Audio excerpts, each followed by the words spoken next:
मृत्युंजय योगों का वर्णन। भगवान धन्वंतरी कहते हैं, सुश्रुत, अब मैं मृत्युंजय कल्पों का वर्णन करता हूँ, जो आयु देने वाले एवं सब रोगों का मर्दन करने वाले हैं। मधु, धृत, त्रिफला और गिलोय का सेवन करना चाहिए। ये रोग को नष्ट करने वाली है तथा 300 वर्ष तक आयु दे सकती है। 4 तोले, 2 तोले अथवा 1 तोले की मात्रा में त्रिफला का सेवन वही फल देता है।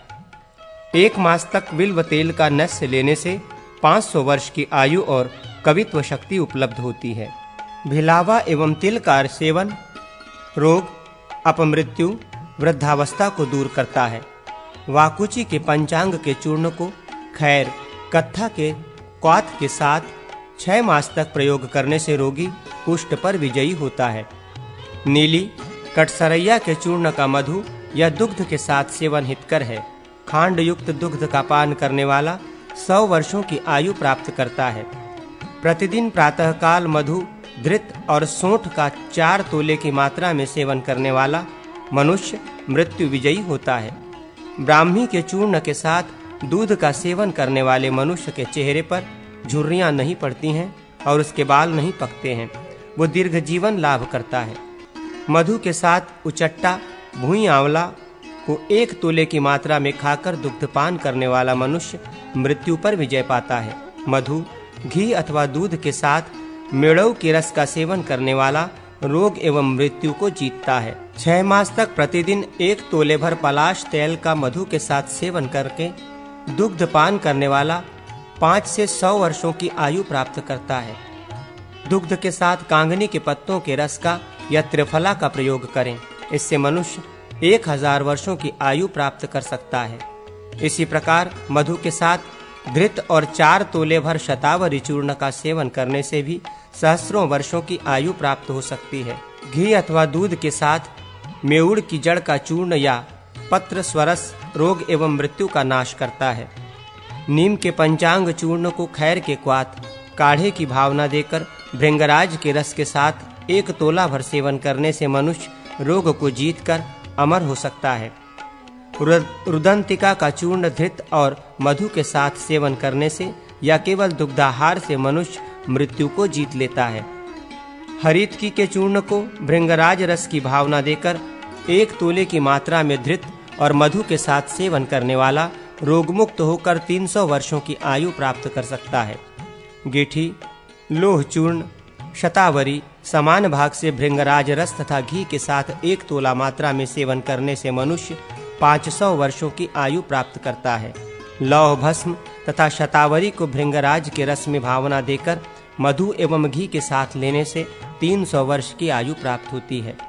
ताम्र भस्म, गिलोय, शुद्ध गंधक समान भाग घी कुमार के रस में घोंटकर 2-2 रत्ती की गोली बनाएं। इसका धृत से सेवन करने से मनुष्य 500 वर्ष की आयु प्राप्त करता है।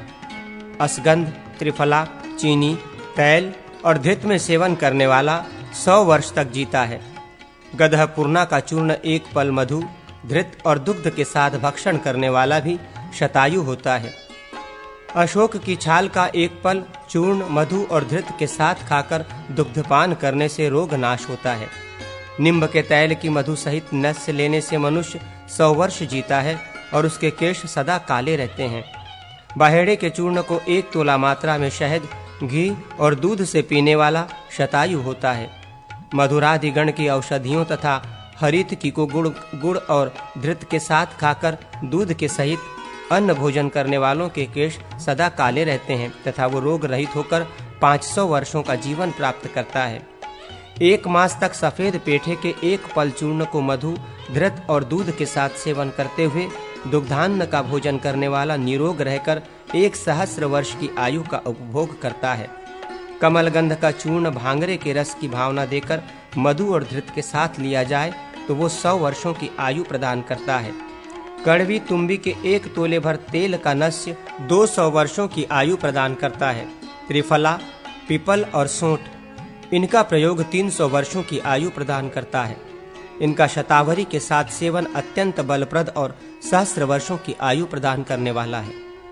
इनका चित्रक के साथ तथा सोंठ के साथ विडंग का प्रयोग भी पूर्ववत फलप्रद है।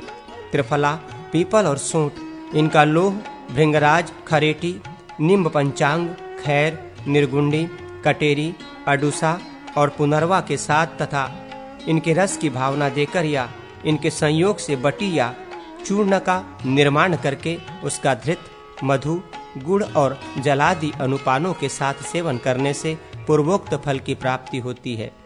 ओम हूं स इस मंत्र से अभिमंत्रित योगराज मृत्यु संजीवनी के समान होता है। उसके सेवन से मनुष्य रोग और मृत्यु पर विजय प्राप्त करता है। देवता, असुर और मुनियों ने इन कल्प सागरों का सेवन किया है। गजायुर्वेद का वर्णन पालकाव्य ने अंगराज लोमपाद से किया था। गज चिकित्सा। पालकाव्य ने कहा, लोमपाद, मैं तुम्हारे सम्मुख हाथियों के लक्षण और चिकित्सा का वर्णन करता हूँ।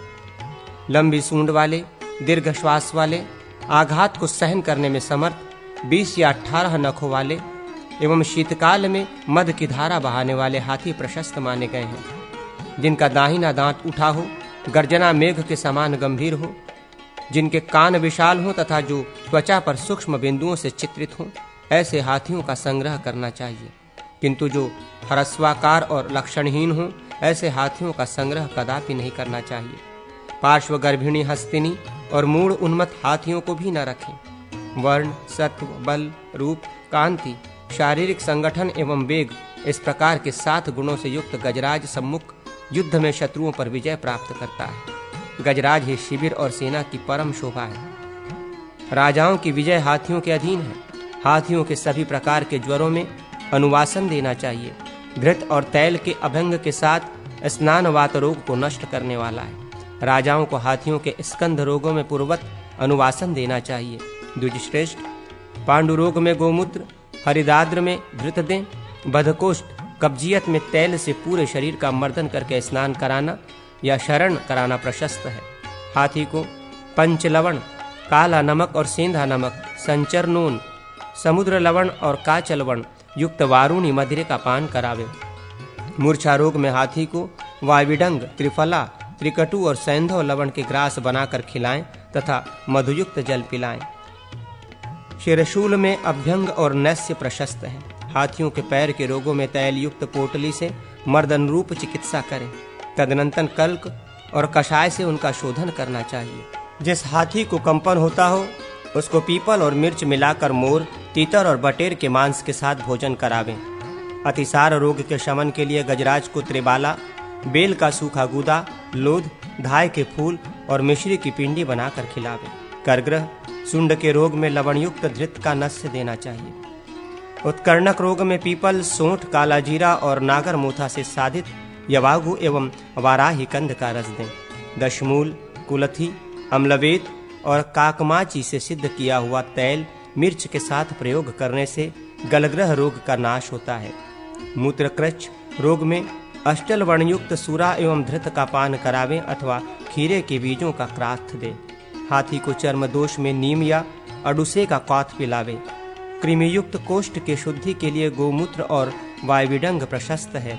सूठ, पीपल, मुनक्का और शर्करा से श्रित जल का पान शतदोष का क्षय करने वाला है तथा मांस रस भी लाभदायक है। अरुचि रोग में सोंठ, मिर्च एवं पिप्पल युक्त भूत मांग प्रशंसित है। निशोत, त्रिकटु, चित्रक, दंती, आक, पीपल, दुग्ध और गजपीपल इनसे सिद्ध किया हुआ स्नेह गुल्म रोग का अपहरण करता है। इसी प्रकार गज चिकित्सक भेदन, द्रावण, अभ्यंग, स्नेहपान और अनुवासन के द्वारा सभी प्रकार के वद्रधि रोगों का विनाश करे।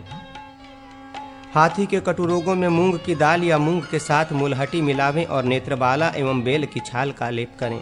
सभी प्रकार के शूलों का शमन करने के लिए दिन के पूर्व भाग में इंद्रयव, हींग, धूप सरल दोनों हल्दी और दारू हल्दी की पिंडी दे। हाथियों के उत्तम भोजन में साठी चावल, मध्यम भोजन में जौ और गेहूं एवं अधम भोजन में अन्य भक्ष पदार्थ माने गए हैं। जौ और ईख हाथियों का बल बढ़ाने वाले हैं तथा सूखा तृण उनके धातु को प्रकोपित करने वाला है। मदक्षीण हाथी को दुग्ध पिलाना प्रशस्त है तथा दीपनीय द्रव्यों से पकाया हुआ मांसरस भी लाभप्रद है। गुग्गुल, गठिवन, करकोल्यादिगण और चंदन इनका मधु के साथ प्रयोग करें। इससे पिंडोद्रेक रोग का नाश होता है। कुटकी, मत्स्य, वायविडंग, लवण, कोशातक की, झिमनी का दूध और हल्दी, इनका धूप हाथियों के लिए विजयप्रद है। पीपल और चावल तथा तेल, माधविक, महुआ या अंगूर के रस से निर्मित सूरा तथा मधु इनका नेत्रों में परिषेक दीपनीय माना गया है। गौरैया, चिड़िया और कबूतर की बीट, गूलर, सूखा गोबर एवं मदिरा इनका मंजन हाथियों को अत्यंत प्रिय है। हाथी के नेत्रों को इससे अंजित करने पर वो संग्राम भूमि में शत्रुओं को मसल डालता है। नीलकमल, नागरमोथा और तगर इनको चावल के जल में पीस लें, यह हाथियों के नेत्रों को परम शांति प्रदान करता है। नख बढ़ने पर उनके नख काटने चाहिए और प्रतिमास तैल का सेक करना चाहिए। हाथियों का शयन स्थान सूखे गोबर और धूल से युक्त होना चाहिए। शरद और ग्रीष्म ऋतु में इनके लिए धृत का सेक उपयुक्त है। अश्ववाहन सार। भगवान धन्वंतरी कहते हैं, सुश्रुत, अब मैं अश्ववाहन का रहस्य और अश्वों की चिकित्सा का वर्णन करूंगा। धर्म, कर्म और अर्थ की सिद्धि के लिए अश्वों का संग्रह करना चाहिए। घोड़े के ऊपर प्रथम बार सवारी करने के लिए अश्विनी, श्रवण, हस्त, उत्तराषाढ़, उत्तर भाद्रपद और उत्तर फाल्गुनी नक्षत्र प्रशस्त माने गए हैं। घोड़ों पर चढ़ने के लिए हेमंत, शिशिर और वसंत ऋतु उत्तम है। ग्रीष्म, शरद एवं वर्षा ऋतु में घुड़सवारी निषिद्ध है। घोड़ों को तीखे और लचीले डंडों से न मारें, उनके मुख पर प्रहार न करें। जो मनुष्य घोड़े के मन को नहीं समझता तथा उपायों को जाने बिना ही उस पर सवारी करता है तथा घोड़े को कीलों और अस्थियों से भरे हुए दुर्गम, कंटकयुक्त, बालू और कीचड़ से आच्छन्न पथ पर, गड्ढों या उन्मत्त भूमियों से दूषित मार्ग पर ले जाता है एवं पीठ पर काठी के बिना ही बैठ जाता है, वो मूर्ख अश्व का ही वाहन बनता है, अर्थात वो अश्व के अधीन होकर विपत्तियों में फंस जाता है। कोई बुद्धिमानों में श्रेष्ठ सुकृति अश्ववाहक अश्वशास्त्र को पढ़े बिना भी केवल अभ्यास और अध्यवसाय से ही अश्व को अपना अभिप्राय समझा देता है अथवा घोड़े के अभिप्राय को समझकर दूसरों को उसका ज्ञान करा देता है। अश्व को नहलाकर पूर्वाभिमुख खड़ा करें, फिर उसके शरीर में आदि में ओम और अंत में नमः शब्द जोड़कर उसमें बीजाक्षर से युक्त मंत्र बोलकर देवताओं की क्रमशः योजना, न्यास या भावना करें। अश्व के चित्त में ब्रह्मा, बल में विष्णु, पराक्रम में गरुड़, पार्श्वभाग में रुद्रगण, बुद्धि में बृहस्पति, मर्म स्थान में विश्वदेव, नेत्रावर्त में और नेत्र में चंद्रमा सूर्य, कानों में अश्विनी कुमार, जठराग्नि में स्वधा, जिह्वा में सरस्वती, वेग में पवन, पृष्ठभाग में स्वर्गपृष्ठ, पुराग्र में समस्त पर्वत, रूपकूपों में नक्षत्रगण, हृदय में चंद्रकला, तेज में अग्नि, श्रोणिदेश में रति, ललाट में जगतपति, रेरिष्ट में हिनहिनाहट में नवग्रह एवं वक्षः स्थल में वासुकी का न्यास करें। अश्वारोही ही उपवास पूर्वक अश्व की अर्चना करे एवं उसके दक्षिण कर्ण में निम्नलिखित मंत्र का जप करे। तुरंगम, तुम गंधर्वराज हो, मेरे वचन को सुनो। तुम गंधर्व कुल में उत्पन्न हुए हो, अपने कुल को दूषित न करना। अश्व, ब्राह्मणों के सत्य वचन, सोम, गरुड़, रुद्र, वरुण और पवन के बल एवं अग्नि के तेज से युक्त अपने जाति का स्मरण करो। याद करो कि तुम राजेंद्र पुत्र हो। सत्य वाक्य का स्मरण करो। वरुण कन्या वारुणी और कौस्तुभ मणि को याद करो। जब दैत्यों और देवताओं द्वारा क्षीर समुद्र का मंथन हो रहा था, उस समय तुम देवकुल में प्रादुर्भूत हुए थे। अपने वाक्य का पालन करो। तुम अश्ववंश में उत्पन्न हुए हो। सदा के लिए मेरे मित्र बनो। मित्र, तुम ये सुनो, मेरे लिए सिद्ध वाहन बनो। मेरी रक्षा करते हुए मेरी विजय की रक्षा करो। समरांगण में मेरे लिए तुम सिद्धि प्रद हो जाओ। पूर्व काल में तुम्हारे पृष्ठभाग पर आरूढ़ होकर देवताओं ने दैत्यों का संहार किया था। आज मैं तुम्हारे ऊपर आरूढ़ होकर शत्रु सेनाओं पर विजय प्राप्त करूंगा। अश्वारोही वीर अश्व के कर्ण में उसका जप करके शत्रुओं को मोहित करता हुआ अश्व को युद्ध स्थल में लाए और उस पर आरूढ़ हो युद्ध करते हुए विजय प्राप्त करे। श्रेष्ठ अश्वारोही घोड़ों के शरीर से उत्पन्न दोषों को भी प्रायः यत्नपूर्वक नष्ट कर देते हैं तथा उनमें पुनः गुणों का विकास करते हैं। श्रेष्ठ अश्वारोहियों द्वारा अश्व में उत्पादित गुण स्वाभाविक से दिखने लगते हैं। कुछ अश्वारोही तो घोड़ों के सहज गुणों को भी नष्ट कर देते हैं। कोई अश्वों के गुण और कोई उनके दोषों को जानता है। वो बुद्धिमान पुरुष धन्य है जो अश्व रहस्य को जानता है। मंद बुद्धि मनुष्य उसके गुण दोष को दोनों को नहीं जानता। जो कर्म और उपाय से अनभिज्ञ है, अश्व का वेग पूर्वक वाहन करने में प्रयत्नशील है, क्रोधी एवं छोटे अपराध पर कठोर दंड देता है, वो अश्वारोही कुशल होने पर भी प्रशंसित नहीं होता है। जो अश्वारोही उपाय का जानकार है, घोड़े के चित्त को समझने वाला है, विशुद्ध एवं अश्व दोषों का नाश करने वाला है, वो संपूर्ण कर्मों में निपुण सवार सदा गुणों के उपार्जन में लगा रहता है। उत्तम अश्वारोही अश्व को उसकी लगाम पकड़कर बाह्य भूमि में ले जाए। वहां उसकी पीठ पर बैठकर दाएं बाएं के भेद से उसका संचालन करे। उत्तम घोड़े पर चढ़कर सहसा उस पर कोड़ा नहीं लगाना चाहिए, क्योंकि वो ताड़ना से डर जाता है और भयभीत होने से उसको मोह भी हो जाता है। अश्वारोही प्रातः काल अश्व को उसकी वल्गा लगाम उठाकर प्लुत गति से चलाए। संध्या काल में यदि घोड़े के पैर में नाल न हो तो लगाम पकड़कर धीरे धीरे चलाए, अधिक वेग से न दौड़ाए। ऊपर जो कान में जपने की बात तथा अश्व संचालन के संबंध में आवश्यक विधि कही गई है, इससे अश्व को आश्वासन प्राप्त होता है, इसलिए उसके प्रति ये सामनीति का प्रयोग हुआ। जब एक अश्व दूसरे अश्व के साथ रथ आदि में नियोजित होता है तो उसके प्रति ये भेद नीति का बर्ताव हुआ। कोड़े आदि से अश्व को पीटना, ये उसके ऊपर दंड नीति का प्रयोग है। अश्व को अनुकूल बनाने के लिए जो काल विलंब सहन किया जाता है या उसे चाल सीखने का अवसर दिया जाता है, ये उस अश्व के प्रति दान नीति का प्रयोग समझना चाहिए। पूर्व नीति के शुद्धि सफल उपयोग हो जाने पर उत्तरोत्तर नीति का प्रयोग करें। घोड़े के जिह्वा के नीचे बिना योग के ग्रंथि बांधें। अधिक से अधिक 100 गुने सूत को बंटकर बनाई गई वल्गा लगाम को घोड़े के दोनों गलफरों में घुसा दें। फिर धीरे धीरे वाहन को भुलावा देकर लगाम ढीली करें। जब घोड़े की जिह्वा आहीना अवस्था प्राप्त हो तब जिह्वातल की ग्रंथि खोल दें। जब तक अश्व स्तोभ स्थिरता का त्याग न करे तब तक गाढ़ता का मोचन करें। लगाम को अधिक न कसे। उरस्त्राण को तब तक खूब कसा रखें जब तक अश्व मुख से लार गिराता रहे। जो स्वभाव से ही मुंह ऊपर किए रहे, उसी अश्व का उरणस्त्राण खूब कसकर श्रेष्ठ घोड़सवार उसे अपने सृष्टि संकेत पर लीला पूर्वक चला सकता है। जो पहले घोड़े के पिछले दाएं पैर से दाई वल्गा संयोजित कर देता है, उसने उसके दाएं पैर को काबू में कर लिया। इसी क्रम से जो बाईं वल्गा से घोड़े के बाएं पैर को संयुक्त कर देता है, उसने भी उसके वाम पैर पर नियंत्रण पा लिया। यदि अगले पैर परित्यक्त हुए तो आसन सुदृढ़ होता है। जो पैर दुष्कर मोटन कर्म में अपहृत हो गए अथवा बाएं पैर में हीन अवस्था आ गई, उसी स्थिति का नाम नाटकायन है।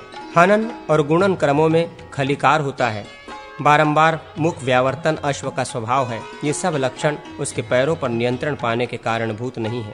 जब देख लें कि घोड़ा पूर्णतः विश्वस्त हो गया है, तब आसन को जोर से दबाकर अपना पैर उसके मुख से अड़ा दें। ऐसा करके उसकी ग्राह्यता का अवलोकन हितकारी होता है। रानों द्वारा जोर से दबाकर लगाम खींचकर उसके बंधन से जो घोड़े के दो पैरों को ग्रहित आकर्षित किया जाता है, वो उद्दकन कहलाता है। लगाम से घोड़े के चारों पैरों को संयुक्त कर उसे यथेष्ट ढीली करके बाह्य पार्श्व भागों के प्रयोग से जहां घोड़े को मोड़ा जाता है, उसे मोटन या ताड़न माना गया है। बुद्धिमान घुड़सवार इस क्रम से प्रलय तथा अविप्लय को जान ले, फिर चतुर्थ मोटन क्रिया द्वारा इस विधि का संपादन होता है। जो घोड़ा लघुमंडल में मोटन और उद्दकन द्वारा अपने पैर को भूमि पर नहीं रखता, भूमि स्पर्श के बिना ही चक्कर पूरा कर लेता है, वो सफल माना गया है। उसे इस प्रकार की पादगति ग्रहण करानी सिखानी चाहिए। आसन में खूब कसकर निबद्ध करके जिसे शिक्षा दी जाती है, तथापि जो मंद गति से ही चलता है, फिर संग्रहण करके पकड़कर उसे अभिष्ट चाल ग्रहण कराई जाती है, उसकी उस शिक्षण क्रिया को संग्रहण कहा गया है। जो घोड़ा स्थान में स्थित होकर भी व्यग्रचित्त हो जाए और उसके पार्श्व भाग में ऐंठ लगाकर लगाम खींचकर उसे कंटक पान लगाम के लोहे का आस्वादन कराया जाए, तथा इस प्रकार पार्श्व भाग में किए गए इस पाद प्रहार से जो खलीकृत होकर चाल सीखे, उसका वो शिक्षण खलिकार माना गया है। तीनों प्रकार की गतियों में भी जो मनोवांछित पैर चाल नहीं पकड़ पाता है, उस दशा में डंडे से मारकर जहां वो पाद ग्रहण कराया जाता है, वो क्रिया हनन कही गई है। जब दूसरी वल्गा लगाम के द्वारा 4 बार खलीकृत करके अश्व को अन्यत्र ले जाकर उच्छ्वासित करके वो चाल ग्रहण कराई जाती है, तब उस क्रिया को उच्छ्वास नाम दिया जाता है। स्वभाव से ही अश्व अपना मुख बाह्य दिशा की ओर घुमा देता है। उसे यत्नपूर्वक उसी दिशा की ओर मोड़कर वहीं नियुक्त करके जब अश्व को वैसी गति ग्रहण कराई जाती है, तब इस यत्न को मुखाव्यावर्तन कहते हैं। क्रमशः तीनों ही गतियों में चलने की रीति ग्रहण कराकर फिर उसे मंडल आदि पंच धाराओं में चलने का अभ्यास कराएं। ऊपर उठे हुए मुख से लेकर घुटनों तक जब अश्व शिथिल हो जाए, तब उसे गति की शिक्षा देने के लिए बुद्धिमान पुरुष उसके ऊपर सवारी करे, तथा जब तक उसके अंगों में हल्कापन या फुर्ती न आ जाए, तब तक उसे दौड़ाता रहे। जब घोड़े की गर्दन कोमल, मुख हल्का और शरीर की सारी संधियां शिथिल हो जाएं, तब वो सवार के वश में होता है। उसी अवस्था में अश्व का संग्रह करें। जब वो पिछला पाद गति ज्ञान न छोड़े तब वो साधु अच्छा अश्व होता है। उस समय दोनों हाथों से लगाम खींचें। लगाम खींचकर ऐसा कर दें जिससे घोड़ा ऊपर की ओर गर्दन उठाकर एक पैर से खड़ा हो जाए। जब भूतल पर स्थित हुए पिछले दोनों पैर आकाश में उठे हुए दोनों अग्रिम पैरों के आश्रय बन जाएं, उस समय अश्व को मुट्ठी से संधारण करें। सहसा इस प्रकार खींचने पर जो घोड़ा खड़ा नहीं होता, शरीर को झकझोरने लगता है, तब उसको मंडलाकार दौड़ाकर साधे वश में करें। जो घोड़ा कंधा कपाने लगे उसे लगाम से खींचकर खड़ा कर देना चाहिए। गोबर, नमक और गोमूत्र का काथ बनाकर उसमें मिट्टी मिला दें और घोड़े के शरीर पर उसका लेप करें। ये मक्खी आदि के काटने की पीड़ा तथा थकावट को दूर करने वाला है। सवार को चाहिए कि वो भद्र आदि जाति के घोड़े को मांड दे। इससे सूक्ष्म कीट आदि के दंशन का कष्ट दूर होता है। भूख के कारण घोड़ा उत्साह शून्य हो जाता है, अतः मांड देना इससे भी लाभदायक है। घोड़े को उतनी ही शिक्षा देनी चाहिए जिससे वो वशीभूत हो जाए। अधिक सवारी में जोते जाने पर घोड़े नष्ट हो जाते हैं। यदि सवारी न ली जाए तो वे सिद्ध नहीं होते। उनके मुख को ऊपर की ओर रखते हुए ही उन पर सवारी करें। मुट्ठी को स्थिर रखते हुए दोनों घुटनों से दबाकर अश्व को आगे बढ़ाना चाहिए। गोमूत्राकृति, वक्रता, वेणी, पद्ममंडल और मालिका, इन चिन्हों से युक्त अश्व पंचोलूखलिक कहे गए हैं। ये कार्य में अत्यंत गर्विले कहे गए हैं। इनके 6 प्रकार के लक्षण बताए जाते हैं: संक्षिप्त, विक्षिप्त, कुंचित, आंचित, वल्गित और अवल्गित। गली में या सड़क पर 100 धनुष की दूरी तक दौड़ाने पर भद्र जातीय अश्व सुसाध्य होता है। मंद 80 धनुष तक और दंडैक मानस 90 धनुष तक चलाया जाए तो साध्य होता है। मृगजघन्य या मृग जातीय अश्व संकर होता है। वो इन्हीं के समन्वय के अनुसार 80 या 90 धनुष की दूरी तक हाँकने पर साध्य होता है। शक्कर, मधु और लाजा, धान का लावा खाने वाला ब्राह्मण जातीय अश्व पवित्र एवं सुगंध युक्त होता है। क्षत्रिय अश्व तेजस्वी होता है। वैश्य अश्व विनीत और बुद्धिमान हुआ करता है और शुद्ध अश्व अपवित्र, चंचल, मंद, कुरूप, बुद्धिहीन और दुष्ट होता है। लगाम द्वारा पकड़ा जाने पर जो अश्व लार गिराने लगे उसे रस्सी और लगाम खोलकर पानी की धारा से नहलाना चाहिए। अब अश्व के लक्षण बतलाऊंगा जैसा कि शालिहोत्र ने कहा था। अश्व चिकित्सा। शालिहोत्र कहते हैं, सुश्रुत, अब मैं अश्वों के लक्षण एवं चिकित्सा का वर्णन करता हूँ। जो अश्व हीन दंत, विषम दंत युक्त या बिना दांत का, कराली, 2 से अधिक दंत पंक्तियों से युक्त, कृष्ण तालु, कृष्णवर्ण की जिह्वा से युक्त, युग्मज, जुड़वा पैदा जन्म से ही, बिना अंडकोश का, 2 खुरों वाला, श्रृंग युक्त, 3 रंगों वाला, व्याघ्रवर्ण, गदर्भवर्ण, भस्मवर्ण, सुवर्ण या अग्निवर्ण, ऊंचे ककुद वाला, श्वेत कुष्ठग्रस्त, कौवे जिस पर आक्रमण करते हों, जो खरसार अथवा वानर के समान नेत्रों वाला हो, या जिसके अयाल, गुहांग तथा नथुने कृष्णवर्ण के हों, यव के तुंड के समान कठोर केश हो, जो तीतर के समान रंग वाला हो, विषमांग हो, श्वेत चरण वाला हो तथा जो ध्रुव स्थिर आवर्तों से रहित हो तथा अशुभ आवर्तों से युक्त हो, ऐसे अश्व का परित्याग करना चाहिए। नाक तथा नाक के पास ऊपर 2-2 मस्तक एवं वक्षा स्थल में 2-2 तथा प्रयाण, पीठ और पिछले भाग, ललाट और कंठ देश में भी 2-2, इस प्रकार अश्वों के 10 आवर्त भंवरी चिन्ह शुभ माने गए हैं। ओष्ठ प्रांत में, ललाट में, कान के मूल में, निगालक गर्दन में, अगले पैरों के ऊपर मूल में तथा गले में स्थित आवर्त श्रेष्ठ कहे जाते हैं। शेष अंगों के आवर्त अशुभ होते हैं। शुक, इंद्रगोप, विरो, वधूटी एवं चंद्रमा के समान कांति से युक्त, काकवर्ण, सुवर्णवर्ण तथा चिकने घोड़े सदैव प्रशस्त माने जाते हैं। जिन राजाओं के पास लंबी ग्रीवा वाले, भीतर की ओर धंसी आंख वाले, छोटे कान वाले किंतु देखने में मनोहर घोड़े हों, वहां विजय की अभिलाषा छोड़ दें। घोड़े हाथी यदि पाले जाएं तो शुभप्रद होते हैं, परंतु यदि उचित न पालन हो तो दुखप्रद होते हैं। घोड़े लक्ष्मी के पुत्र, गंधर्व रूप में पृथ्वी के उत्तम रत्न हैं। अश्वमेघ में पवित्र होने के कारण ही अश्व का उपयोग किया जाता है।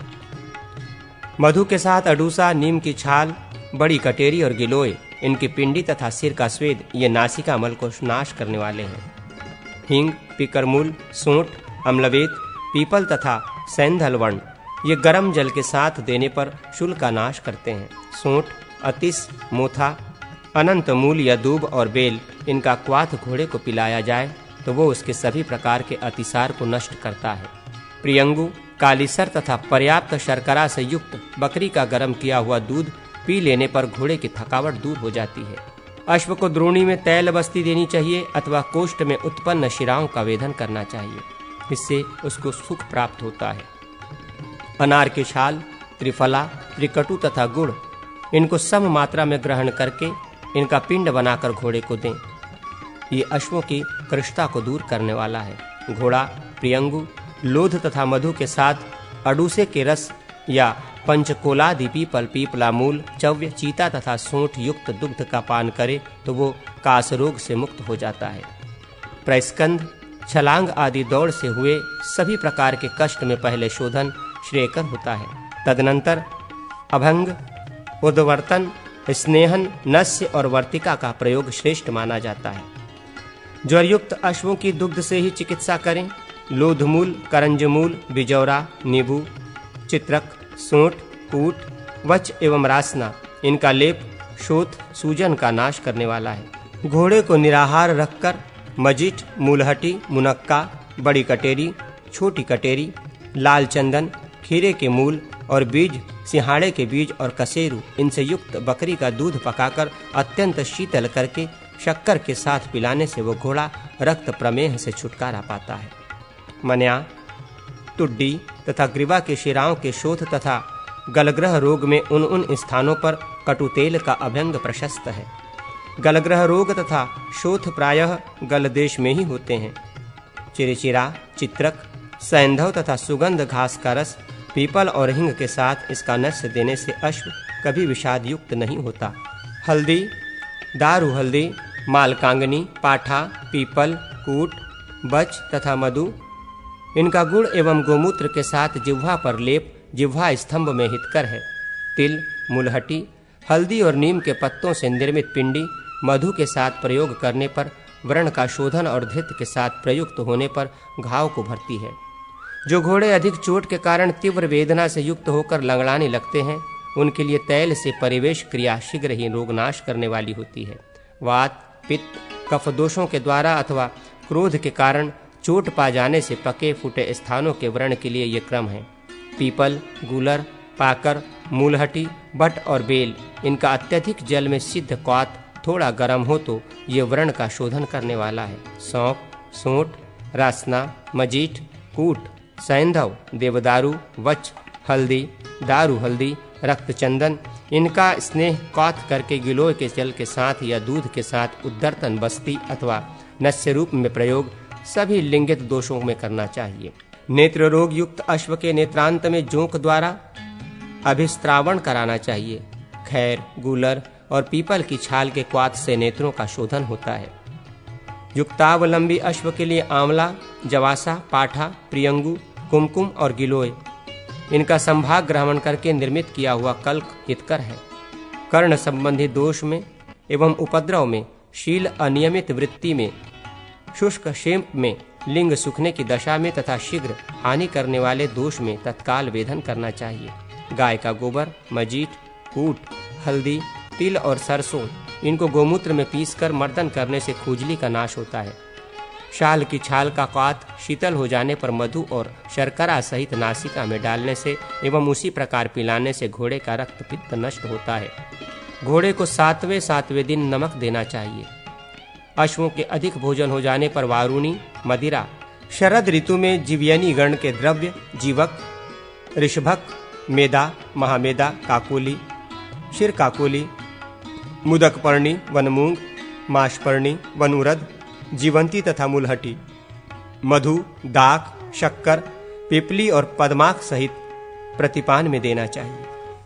हेमंत ऋतु में अश्वों को बायवेडिंग, पीपल, धनिया, सौंफ, लोध, सैंधवलवण और चित्रक से समन्वित प्रतिपान देना चाहिए। वसंत ऋतु में लोध, प्रियंग, मोथा, पीपल, सूंठ और मधु से युक्त प्रतिपान कफनाशक माना गया है। ग्रीष्म ऋतु में प्रतिपान के लिए प्रियंगु, पीपल, लोध, मुलहटी, सूंठ और गुड़ के सहित मदिरा दें।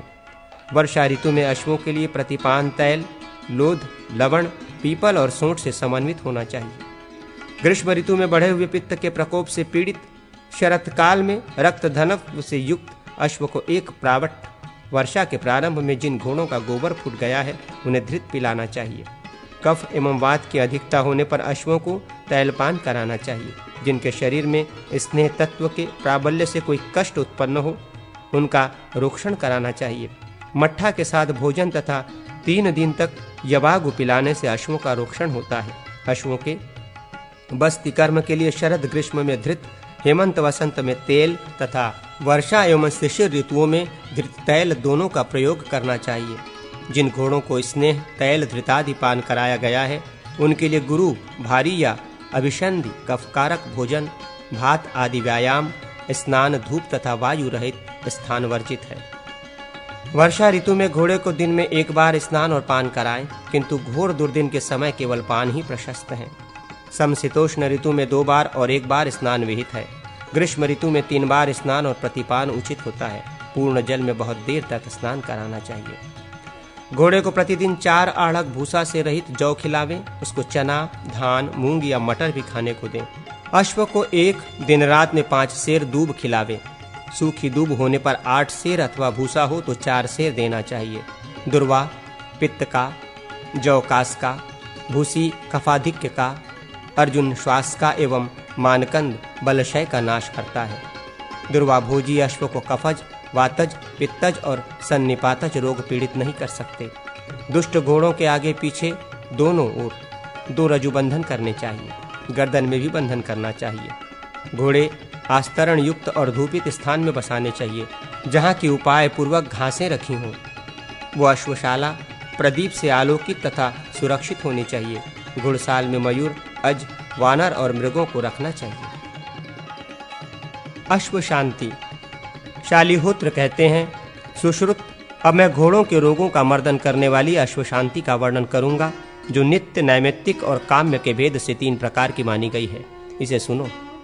किसी शुभ दिन को श्रीधर, विष्णु, श्री लक्ष्मी तथा उच्चैश्रवा के पुत्र हैराज की पूजा करके सविता देवता संबंधी मंत्रों का घी का हवन करें।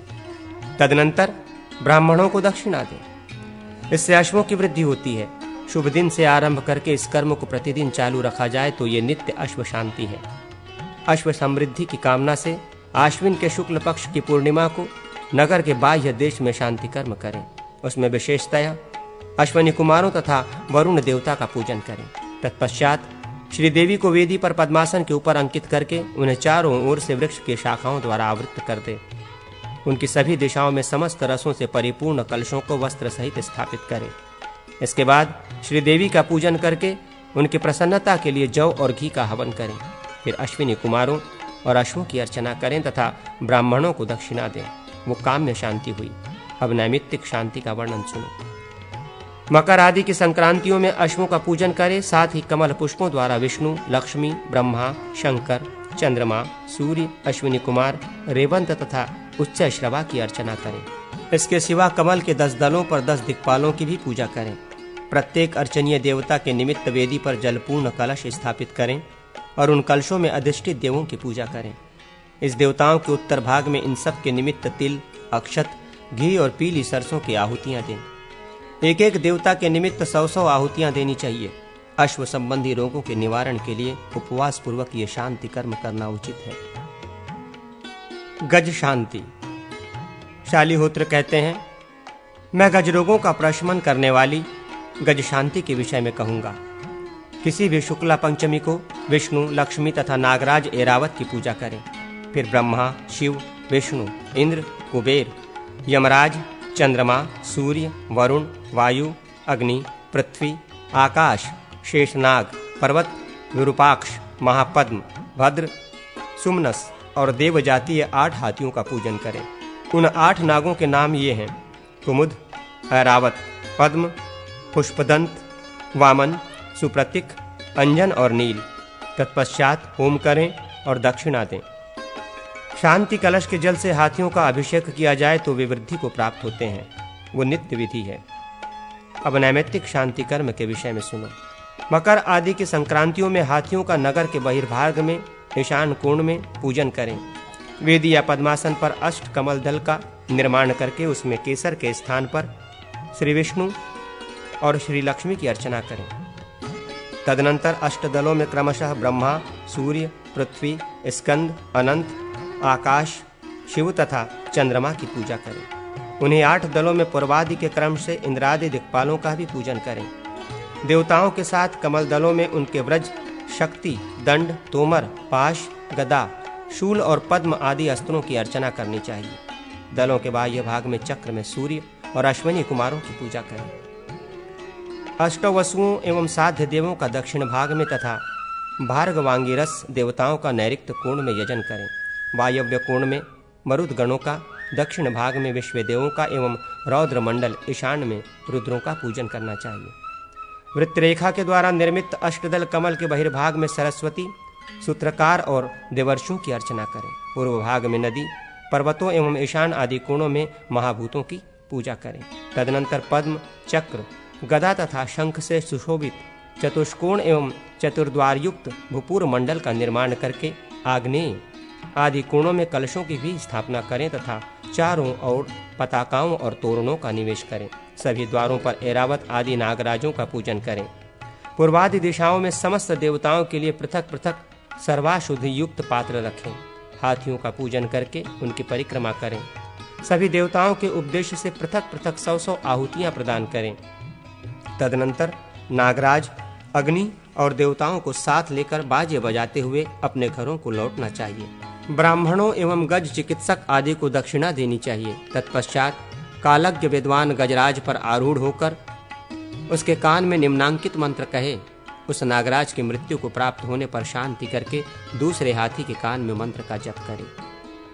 महाराज ने तुमको श्री गज के पद पर नियुक्त किया है। अब से तुम इस राजा के लिए गजाग्रणी, गजों के अगुवा हो। ये नरेश आज से गंध, माल्य एवं उत्तम अक्षतों द्वारा तुम्हारा पूजन करेंगे।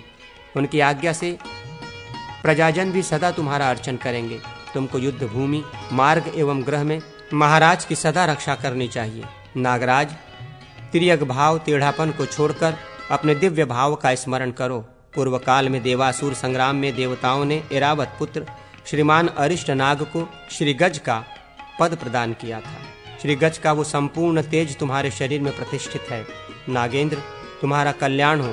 तुम्हारा अंतर्निहित दिव्य भाव संपन्न तेज उद्बुद्ध हो उठे। तुम रणांगण में राजा की रक्षा करो।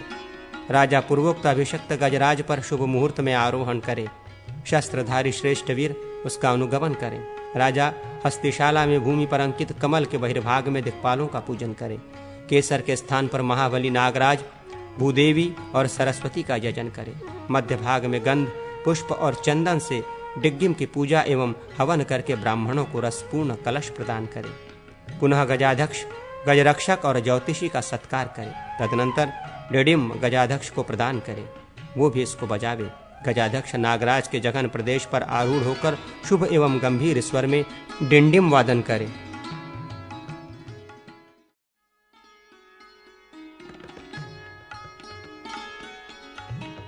गवार युवेद। धन्वंतरी कहते हैं, सुश्रुत, राजा को गौओं और ब्राह्मणों का पालन करना चाहिए। अब मैं गोशांति का वर्णन करता हूँ। गौएं पवित्र एवं मंगलमयी हैं। गौओं में संपूर्ण लोक प्रतिष्ठित है। गौओं का गोबर और मूत्र अलक्ष्मी, दरिद्रता के नाश का सर्वोत्तम साधन है।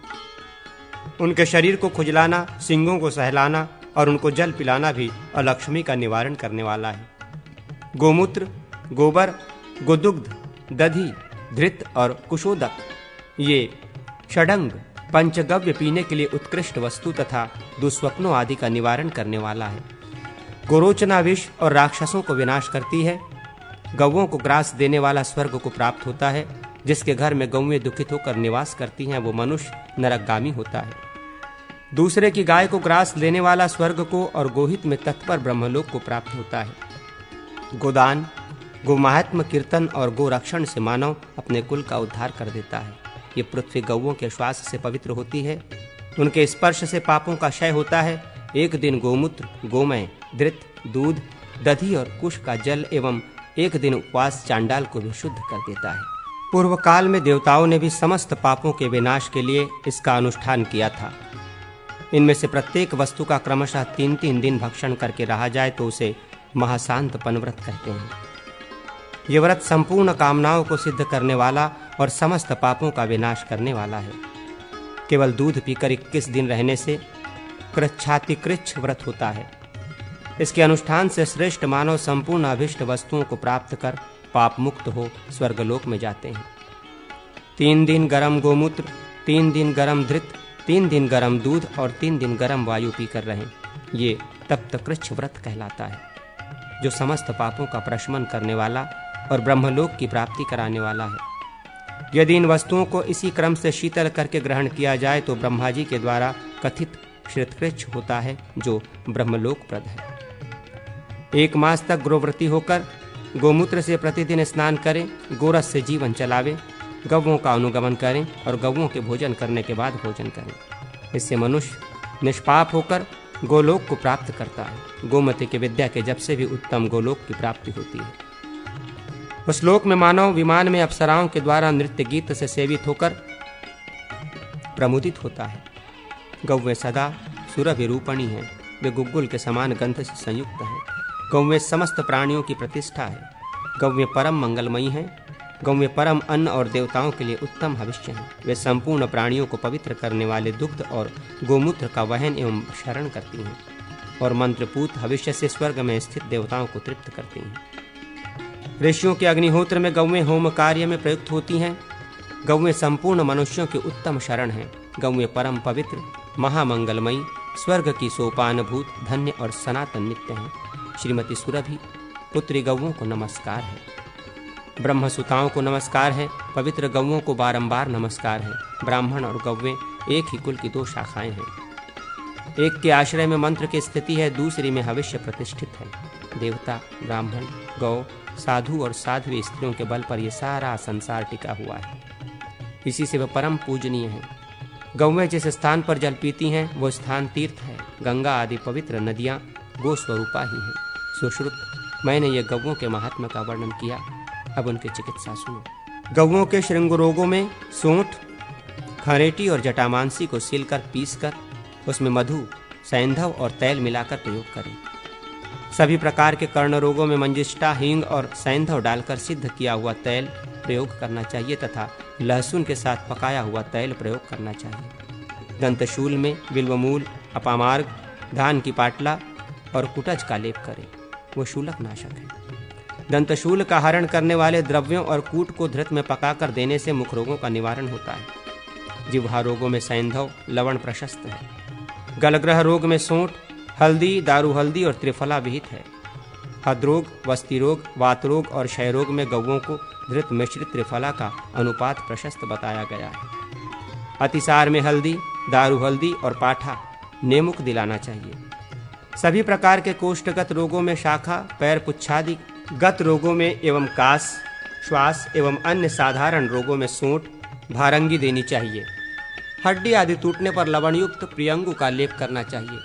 तैलवात का हरण करता है। पित्त रोग में तेल में पकाई हुई मूलहटी, कफ रोग में मधु सहित त्रिकटु, सूंठ, मिर्च और पीपल तथा रक्त विकार में मजबूत नखों का भस्म हितकर है। भक्षत में तेल एवं धृत में पकाया हुआ हरताल दे, उड़द, तिल, गेहूं, दुग्ध, जल और धृत, इनका लवण युक्त पिंड गोवत्सों के लिए पुष्टिप्रद है। विषाणी बल प्रदान करने वाली है। ग्रह बाधा के विनाश के लिए धूप का प्रयोग करना चाहिए। देवदारू, वचा, जटामासी, गुग्गुल, हिंगू और सरसप, इनकी धूप गौओं के ग्रह जनित रोगों का नाश करने में हितकर है। इस धूप से धूपित करके गौओं के गले में घंटा बांधना चाहिए। असगंध और तिलों के साथ नवनीत का भक्षण कराने से गौ दुग्धवती हो जाती है। जो वृक्ष घर में मदोन्मत्त हो जाता है उसके लिए हिंगू परम रसायन है। पंचमी तिथि को सदा शांति के निमित्त गोमय पर भगवान लक्ष्मी नारायण का पूजन करें, यह अपरा शांति कही गई है। आश्विन के शुक्ल पक्ष की पूर्णिमा को श्रीहरि का पूजन करें। श्री विष्णु, रुद्र, ब्रह्मा, सूर्य, अग्नि और लक्ष्मी का धृत से पूजन करें। दही भली भांति खाकर गो पूजन करके अग्नि की प्रदक्षिणा करें। ग्रह के बहिर्भाग में गीत और वाद्य की ध्वनि के साथ वृषभ युद्ध का आयोजन करें। गवों को लवण और ब्राह्मणों को दक्षिणा दें। मकर संक्रांति आदि नैमित्तिक पर्वों पर भी लक्ष्मी सहित श्री विष्णु को भूमिस्थ कमल के मध्य में और पूर्व आदि दिशाओं में कमल के स्तर पर देवताओं की पूजा करें। कमल के बहिर्भाग में मंगलमय ब्रह्मा, सूर्य, बहुरूप बलि, आकाश, विश्वरूप का तथा रिद्धि सिद्धि शांति और रोहिणी आदि दिग्धेनु, चंद्रमा और शिव का कृशर खींचड़ी से पूजन करें। दिक्पालों की कलशस्थ पद्म पत्र पर अर्चना करें। फिर अग्नि में सरसप, अक्षत, तंडुल और खैर वृक्ष की समिधाओं का हवन करें। ब्राह्मण को 100 भर सुवर्ण और कांस्य आदि धातु दान करें। फिर क्षीर संयुक्त गौओं की पूजा करके उन्हें शांति के निमित्त छोड़ें। अग्निदेव कहते हैं, वशिष्ठ शालिहोत्र ने सुश्रुत को अश्वायुर्वेद और पालकाव्य ने अंगराज को गवार युवेद का उपदेश किया था। अग्निदेव कहते हैं, वशिष्ठ अब मैं भोग और मोक्ष प्रदान करने वाली मंत्र विद्या का वर्णन करता हूँ, ध्यान देकर उसका श्रवण कीजिए। द्विश्रेष्ठ 20 से अधिक अक्षरों वाले मंत्र माला मंत्र, 10 से अधिक अक्षरों वाले मंत्र और 10 से कम अक्षरों वाले मंत्र बीज मंत्र कहे गए हैं। माला मंत्र वृद्धावस्था में सिद्धिदायक होते हैं। मंत्र यौनावस्था में सिद्धिप्रद हैं। 5 अक्षर से अधिक तथा 10 अक्षर तक के मंत्र बाल्यावस्था में सिद्धि प्रदान करते हैं। अन्य मंत्र अर्थात 1 से लेकर 5 तक के मंत्र सर्वदा और सबके लिए सिद्धिदायक होते हैं। मंत्रों की 3 जातियां होती हैं, स्त्री, पुरुष और नपुंसक। जिन मंत्रों के अंत में स्वाहा पद का प्रयोग हो वे स्त्री जाति हैं। जिनके अंत में नमः पद जुड़ा हो वे मंत्र नपुंसक हैं। शेष सभी मंत्र पुरुष जाति हैं। वे वशीकरण और उच्चाटन कर्म में प्रशस्त माने गए हैं। क्षुद्र क्रिया तथा रोग के निवारणार्थ अर्थात शांति कर्म में स्त्री जाति मंत्र उत्तम माने गए हैं। इन सबसे भिन्न विद्वेषण एवं अभिचार आदि कर्म में नपुंसक मंत्र उपयोगी बताए गए हैं। मंत्रों के 2 भेद हैं, आग्नेय और सौम्य। जिनके आदि में प्रणव लगा हो वे आग्नेय हैं और जिनके अंत में प्रणव का योग है वे सौम्य कहे गए हैं। इनका जप इन्हीं दोनों के काल में करना चाहिए, अर्थात सूर्य नाड़ी चलती हो तो आग्नेय मंत्र का और चंद्र नाड़ी चलती हो तो सौम्य मंत्रों का जप करें। जिस मंत्र में तार, ओम, अंत्य, क्षय, अग्नि, र, वियत, ह इनका बाहुल्यन्य प्रयोग हो वो आग्नेय माना गया है। शेष मंत्र सौम्य कहे गए हैं। ये 2 प्रकार के मंत्र क्रमशः क्रूर और सौम्य कर्मों में प्रशस्त माने गए हैं। आग्नेय मंत्र प्रायः अंत में नमः पद से युक्त होने पर सौम्य हो जाता है और सौम्य मंत्र भी अंत में फट लगा देने पर आग्नेय हो जाता है। यदि मंत्र सोया हो या सोकर तत्काल ही जगा हो तो वो सिद्धिदायक नहीं होता है। जब वाम नाड़ी चलती हो तो वो आग्नेय मंत्र के सोने का समय है और यदि दाहिनी नाड़ी नासिका के दाहिने के छिद्र से सांस चलती हो तो वो उसके जागरण का काल है। सौम्य मंत्र के सोने और जागने का समय इसके विपरीत है, अर्थात वाम नाड़ी सांस उसके जागरण का और दक्षिण नाड़ी उसके शयन का काल है। जब दोनों नाड़ियां साथ साथ चल रही हों उस समय आग्नेय और सौम्य दोनों मंत्र जगे रहते हैं तथा उस समय दोनों का जप किया जा सकता है। दुष्ट नक्षत्र, दुष्ट राशि तथा शत्रु रूप आदि अक्षर वाले मंत्रों को अवश्य त्याग देना चाहिए। नक्षत्र चक्र साधक के नाम के प्रथम अक्षर को तथा मंत्र के आदि अक्षर को लेकर गणना करके ये जानना है कि उस साधक के लिए वो मंत्र अनुकूल है या प्रतिकूल। इसी के लिए उपर्युक्त श्लोक एक संकेत देता है। राज्य से लेकर फुल्लव तक लिपि का ही संकेत है। इत्युदिता लिपि, इस प्रकार लिपि कही गई है। नारायणीय तंत्र में इसकी व्याख्या करते हुए कहा गया है कि अश्विनी से लेकर उत्तर भाद्रपाद तक के 26 नक्षत्रों में अ से लेकर ह तक के अक्षरों को बांटना है। किस नक्षत्र में कितने अक्षर लिए जाएंगे इसके लिए उपर्युक्त श्लोक संकेत देता है।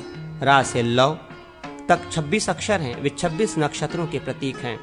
तंत्र शास्त्रियों ने अपने संकेत वचनों में केवल व्यंजनों को ग्रहण किया है और समस्त व्यंजनों को कवर्ग, टवर्ग, पवर्ग तथा यवर्ग में बांटा है। संकेत लिपि का जो अक्षर जिस वर्ग का प्रथम, द्वितीय, तृतीय या चतुर अक्षर है उससे उतनी ही संख्याएं ली जाएंगी। संयुक्ताक्षरों में से अंतिम अक्षर ही ग्रहित होगा, स्वरों पर कोई संख्या नहीं है। उपर्युक्त श्लोक में पहला अक्षर रा है, ये य वर्ग का दूसरा अक्षर है अतः उससे 2 संख्या ली जाएगी। इस प्रकार रा ये संकेत करता है कि अश्विनी नक्षत्र में 2 अक्षर अ आ ग्रहित होंगे। दूसरा अक्षर है ज्य, ये संयुक्ताक्षर है, इसका अंतिम अक्षर य ग्रहित होगा। वो अपने वर्ग का प्रथम अक्षर है अतः 1 का बोधक होगा। इस प्रकार पूर्वोक्त ज्य के संकेतानुसार भरणी नक्षत्र में 1 अक्षर ई लिखा जाएगा। इस बात को समझने के लिए निम्नांकित ये वर्णमाला नक्षत्रों के साथ क्रमशः जोड़नी चाहिए। केवल अंग, आ ये 2 अंतिम स्वर रेवती नक्षत्र के साथ सदा जुड़े रहते हैं।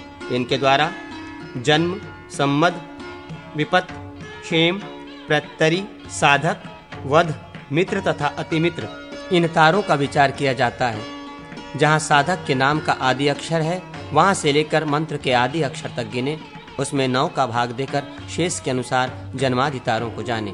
जैसा कि पूर्व श्लोक में संकेत किया गया है, उसी तरह वा से लेकर भा तक के 12 अक्षर क्रमशः मेष आदि राशियों तथा 4 आदि संख्याओं की ओर संकेत करते हैं। वा 4, लंग, 3 गौ, 3 रम, 2 खू, 2 रम, 2 शो, 5 गणम, 5 भा, 4। इन संख्याओं में विभक्त हुए आकार आदि अक्षर क्रमशः मेष आदि राशियों में स्थित जानने चाहिए।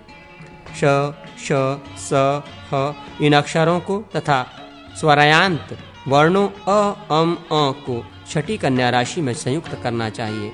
शकार का मीन राशि में प्रवेश है। यथा राशि ज्ञान का उपयोग। साधक के नाम का आदि अक्षर जहाँ हो, उस राशि से मंत्र के आदि अक्षर की राशि तक गिने। जो संख्या हो उसके अनुसार फल जाने। यदि संख्या छठी, 8वीं अथवा 12वीं हो तो वो निंद्य है। इस 12 संख्याओं को 12 भाव कहते हैं।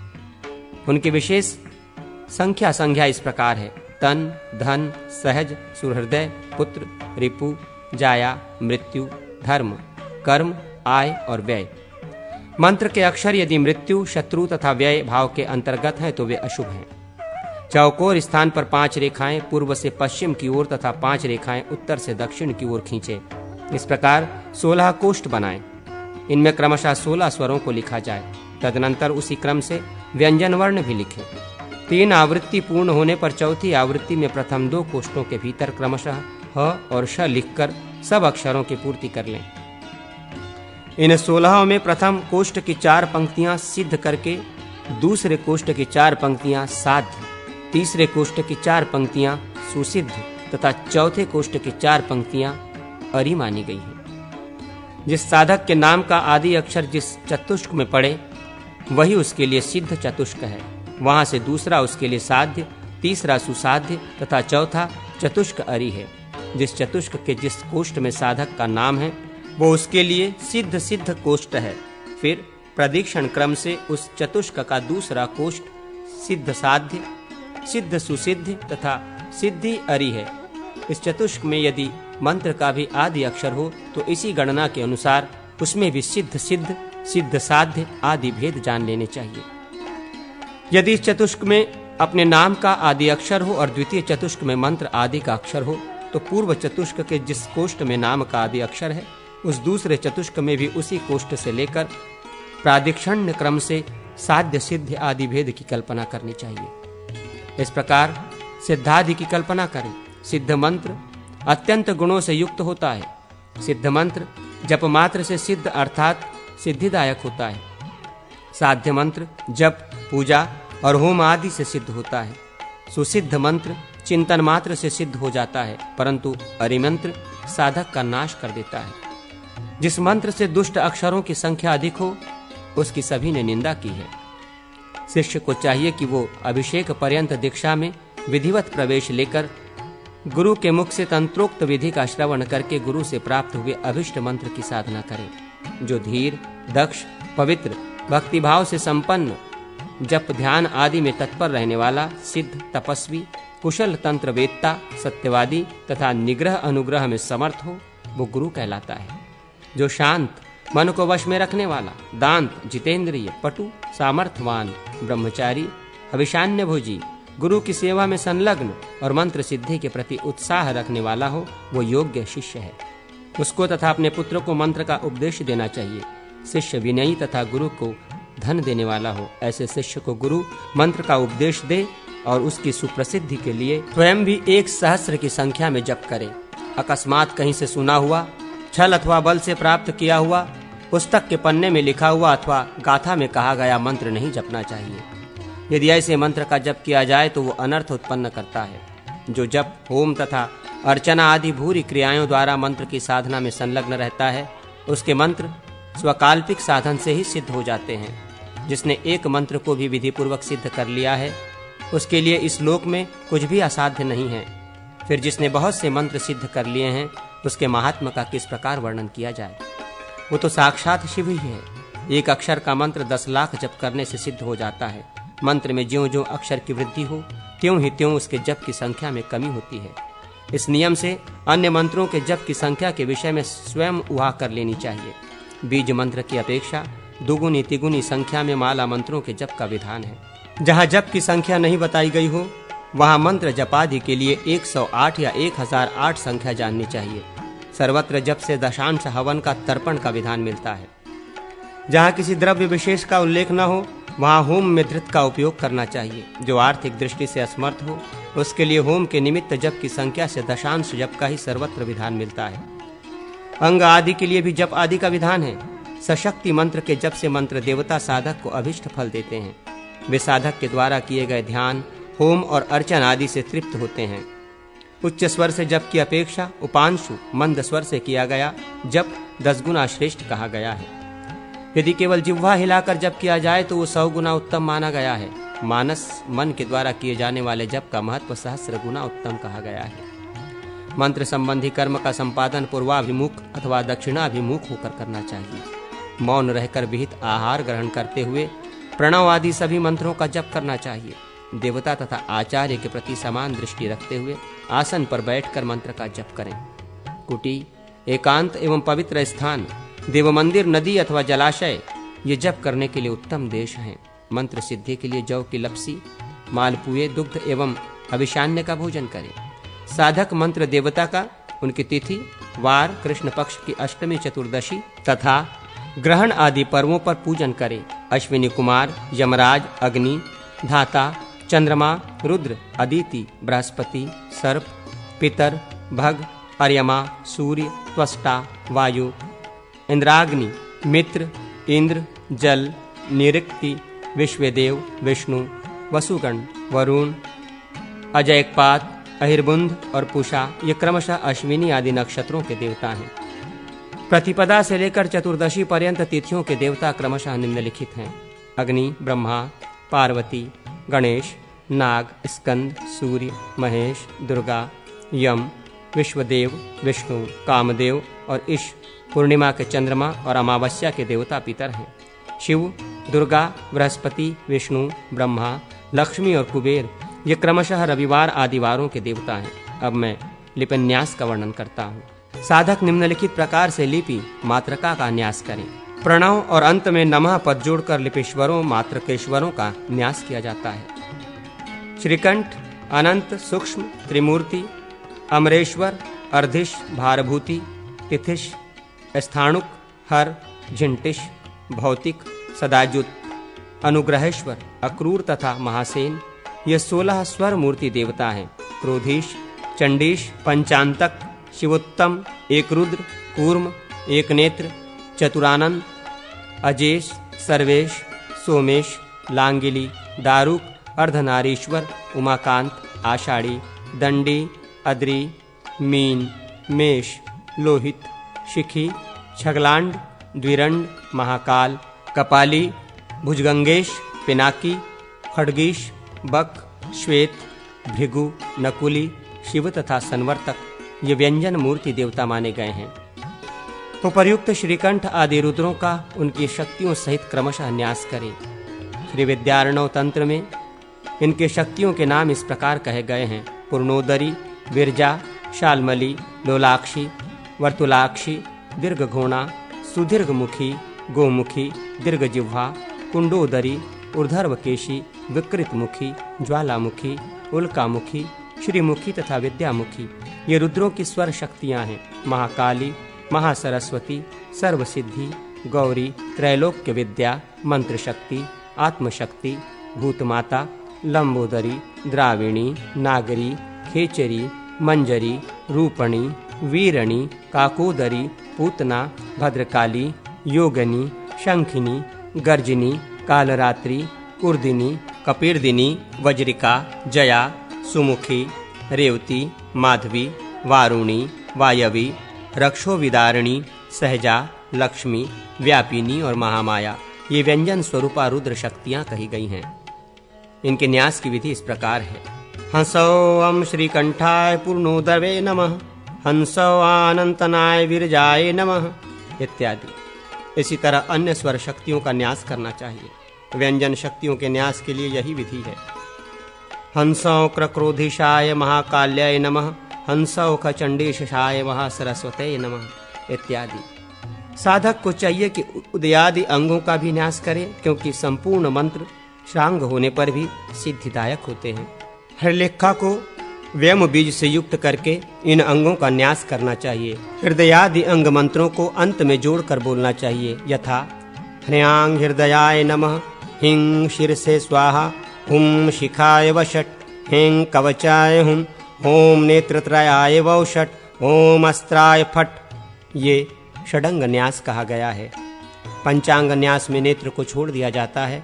निरंग मंत्र का उसके स्वरूप से ही अंगन्यास करके क्रमशः वागेश्वरी देवी हिंग का 1,00,000 जप करें तथा यथोक्त दशांश तिलों की आहुति दें।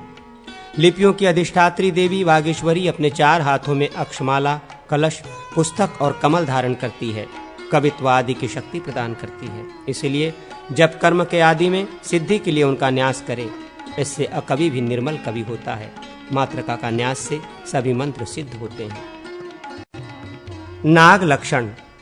अग्निदेव कहते हैं, वशिष्ठ, अब मैं नागों की उत्पत्ति, सर्पदंश में अशुभ नक्षत्र आदि, सर्पदंश के विविध भेद, दंश के स्थान, मर्मस्थल, सूतक और सर्पदष्ट, मनुष्य की चेष्टा, इन 7 लक्षणों का वर्णन करता हूँ। शेष, वसुकी, तक्षक, ककोटक, पद्म, महापद्म, शंखपाल एवं कुलिक, ये 8 नागों में श्रेष्ठ हैं। इन नागों में से 2 नाग ब्राह्मण, 2 क्षत्रिय, 2 वैश्य और 2 शूद्र कहे गए हैं। ये 4 वर्णों के नाग क्रमशः 10,000, 800, 500 और 300 फणों से युक्त हैं। इनके वंशज 500 नाग हैं। उनसे असंख्य नागों की उत्पत्ति हुई है। आकार भेद से सर्प, फणी, मंडली और राजीर 3 प्रकार के माने जाते हैं। ये वात, पित्त और कफ प्रधान हैं। इनके अतिरिक्त व्यंतर, दोष मिश्र तथा दर्विकर जाति वाले सर्प भी होते हैं। ये चक्र, हल, छत्र, स्वस्तिक और अंकुश के चिन्हों से युक्त होते हैं। गोनस सर्प विविध मंडलों से चित्रित दीर्घकाय और मंदगामी होते हैं। राजिल सर्प स्निग्ध तथा उदर भाग और पार्श्वभाग में रेखाओं से सुशोभित होते हैं। व्यंतर सर्प मिश्रित चिन्हों से युक्त होते हैं। इनके पार्थिव, आप्य, जल संबंधी, आग्नेय और वायव्य, ये 4 मुख्य भेद और 26 अवांतर भेद हैं। गोनस सर्पों के 16, राजील जातीय सर्पों के 13 और व्यंतर सर्पों के 21 भेद हैं। सर्पों की उत्पत्ति के लिए जो काल बताया गया, उससे भिन्न काल में जो सर्प उत्पन्न होते हैं वे व्यंतर माने गए हैं। आषाढ़ से लेकर 3 मासों तक सर्पों की गर्भ स्थिति होती है। गर्भ स्थिति के 4 मास व्यतीत होने पर सर्पिणी 240 अंडे प्रसव करती है। सर्प शावक के उन अंडों से बाहर निकलते ही उनमें स्त्री, पुरुष और नपुंसक के लक्षण प्रकट होने से पूर्व ही प्रायः सर्पगण उनको खा जाते हैं। कृष्ण सर्प आंख खुलने पर 1 सप्ताह में अंडे से बाहर आता है। उसमें 12 दिनों के बाद ज्ञान का उदय होता है। 20 दिनों के बाद वो सूर्य दर्शन होने पर उसके 32 दांत और 4 दाढ़ें निकल आती हैं। सर्प की कराली, मकरी, कालरात्रि और यमदूती का ये 4 विषयुक्त दाढ़ें होती हैं। ये उसके वाम और दक्षिण पार्श्व में स्थित होती हैं। सर्प 6 महीने के बाद केंचुअल को छोड़ता है और 120 वर्ष तक जीवित रहता है। शेष आदि 7 नाग क्रमशः रवि आदि वारों के स्वामी माने गए हैं। वे वारेश दिन और रात्रि में भी रहते हैं। दिन के 7 भाग रहने पर पहला भाग वारेश का होता है। शेष 6 भागों का अन्य 6 नाग क्रमशः उपभोग करते हैं। शेष आदि 7 नाग अपने अपने वारों में उदित होते हैं, किंतु कुलिक का उदय सबके संधिकाल में होता है, अथवा महापद्म और शंखपाल के साथ कुलिक का उदय माना जाता है। मतांतर के अनुसार महापद्म और शंखपाल के मध्य की 2 घड़ियों में कुलिक का उदय होता है। कुलिकोदय का समय सभी कार्यों में दोष युक्त माना गया है। सर्पदंश में तो वह विशेषता अशुभ है। कृतिका, भरणी, स्वाति, मूल, पूर्वा फाल्गुनी, पूर्वाषाढ़ा, पूर्व भाद्रपदा, अश्विनी, विशाखा, आद्रा, आश्लेषा, चित्रा, श्रवण, रोहिणी, हस्त नक्षत्र, शनि और मंगलवार एवं पंचमी, अष्टमी, षष्ठी, रिक्ता, चतुर्थी और चतुर्दशी एवं शिवा तृतीया तिथि सर्पदंश में निंद मानी गई है। पंचमी और चतुर्दशी तिथियों में सर्प का दंशन विशेषतः निंदित है। यदि सर्प 4 संध्याओं के समय दग्ध योग और दग्ध राशि में डंस ले तो अनिष्ट कारक होता है। 1, 2 और 3 दंशों को क्रमशः 10 विध्व और खंडित कहते हैं। इसमें मनुष्य सुरक्षित रहता है। इस प्रकार सर्पदंश के 4 भेद हुए। इनमें 3, 2 एवं 1 दंश वेदनाजनक और रक्तस्राव करने वाले हैं। 1 पैर और कुर्म के समान आकार वाले दंश मृत्यु से प्रेरित होते हैं। अंगों में दाह, शरीर में चींटियों के रेंगने का सा अनुभव, कंठशोथ एवं अन्य पीड़ा से युक्त और व्यथाजनक गांठ वाला दंशन वेश युक्त माना जाता है। इनसे भिन्न प्रकार का सर्पदंश वेशहीन होता है। देव मंदिर, शून्य ग्रह, वल्मीक, बांबी, उद्यान, वृक्ष के कोटर, 2 सड़कों या मार्गों की संधि, शमशान, नदी सागर संगम, द्वीप, चतुष्पथ, चौराहा, राजप्रासाद, गृह, कमलवन, पर्वत शिखर, बिलद्वार, जीर्णकूप, जीर्णगृह, दीवाल, शोभांजन, श्लेषमातक, लिसोड़ा वृक्ष, जम्बू वृक्ष, उदुम्बुर वृक्ष, वेणुवन, बंसवारी, वटवृक्ष और जीर्ण प्राकार, चाहार दीवारी आदि स्थानों में सर्प निवास करते हैं।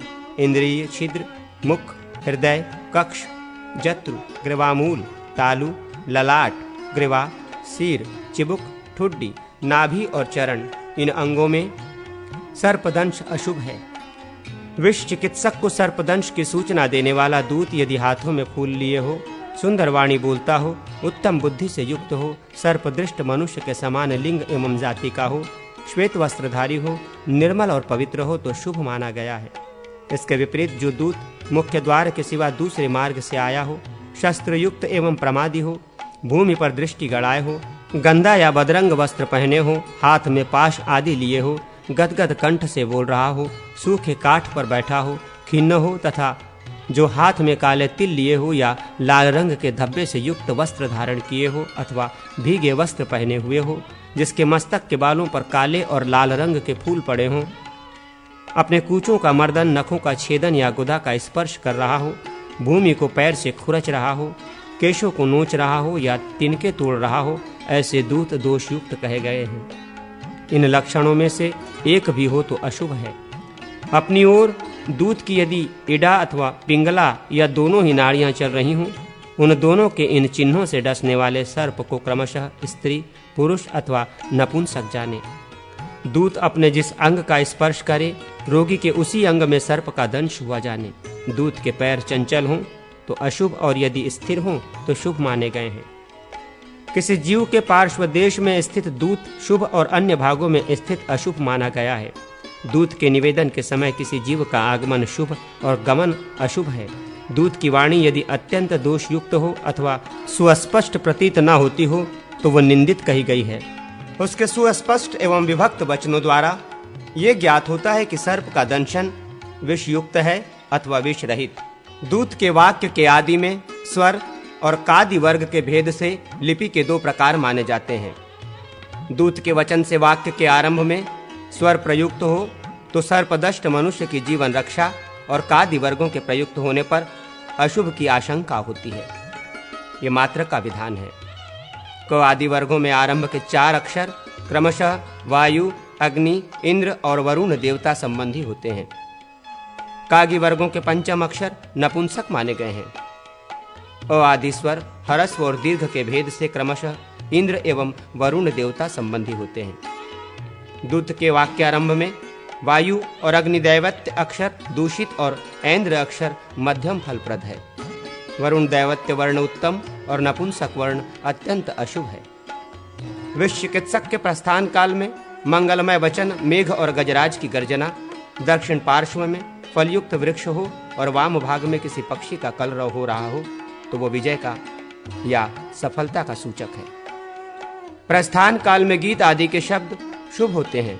दक्षिण भाग में अनर्थ सूचक वाणी, चक्रवाक का रुदन, ऐसे लक्षण सिद्धि के सूचक हैं। पक्षियों की अशुभ ध्वनि और छींक ये कार्य में असिद्धि प्रदान करते हैं। वेश्या, ब्राह्मण, राजा, कन्या, गौ, हाथी, ढोलक, पताका, दूध, धृत, दही, शंख, जल, छत्र, भेरी, फल, मदिरा, अक्षत, सुवर्ण और चांदी ये लक्षण सम्मुख होने पर कार्य सिद्धि के सूचक हैं।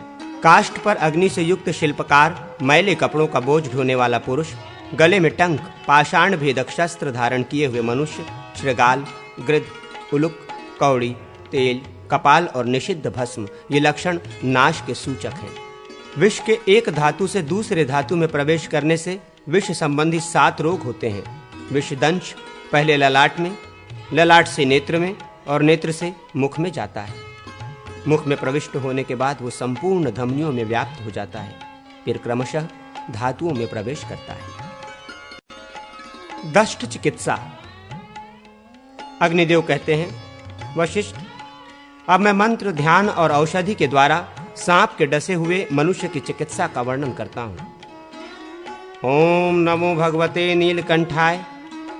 इस मंत्र के जप से विष का नाश होता है। धृत के साथ गोबर के रस का पान करें। यह औषधि सांप के डसे हुए मनुष्य के जीवन की रक्षा करती है। विष 2 प्रकार के कहे जाते हैं। जंघम विष, जो सर्प और मूसक आदि प्राणियों में पाया जाता है, एवं दूसरा स्थावर विष, जिसके अंतर्गत श्रृंगी, सींगी आदि विष भेद है। शांत स्वर से युक्त ब्रह्मा, शौ, लोहित, ही, तारक, ओम और शिव, होम, ये 4 अक्षरों का व्यति संबंधी नाम मंत्र है। इसे शब्द में तारक्ष गरुड़ माना गया है। ओम ज्वल महामते हृदयाय नमः। गरुड़ विशाल शिर से स्वाहा। गरुड़ शिखाय वषट। गरुड़ विषभंजन प्रभदेन प्रभदेन। वित्रासय वित्रासय विमर्दय विमर्दय कवचाय हुम। उग्र रूप धारक सर्व भयंकर भीषय भीषय सर्व दह दह भस्मी कुरु कुरु स्वाहा। नेत्रत्राय वौषट अप्रतिहत शासनम वम हुम फट अस्त्राय फट।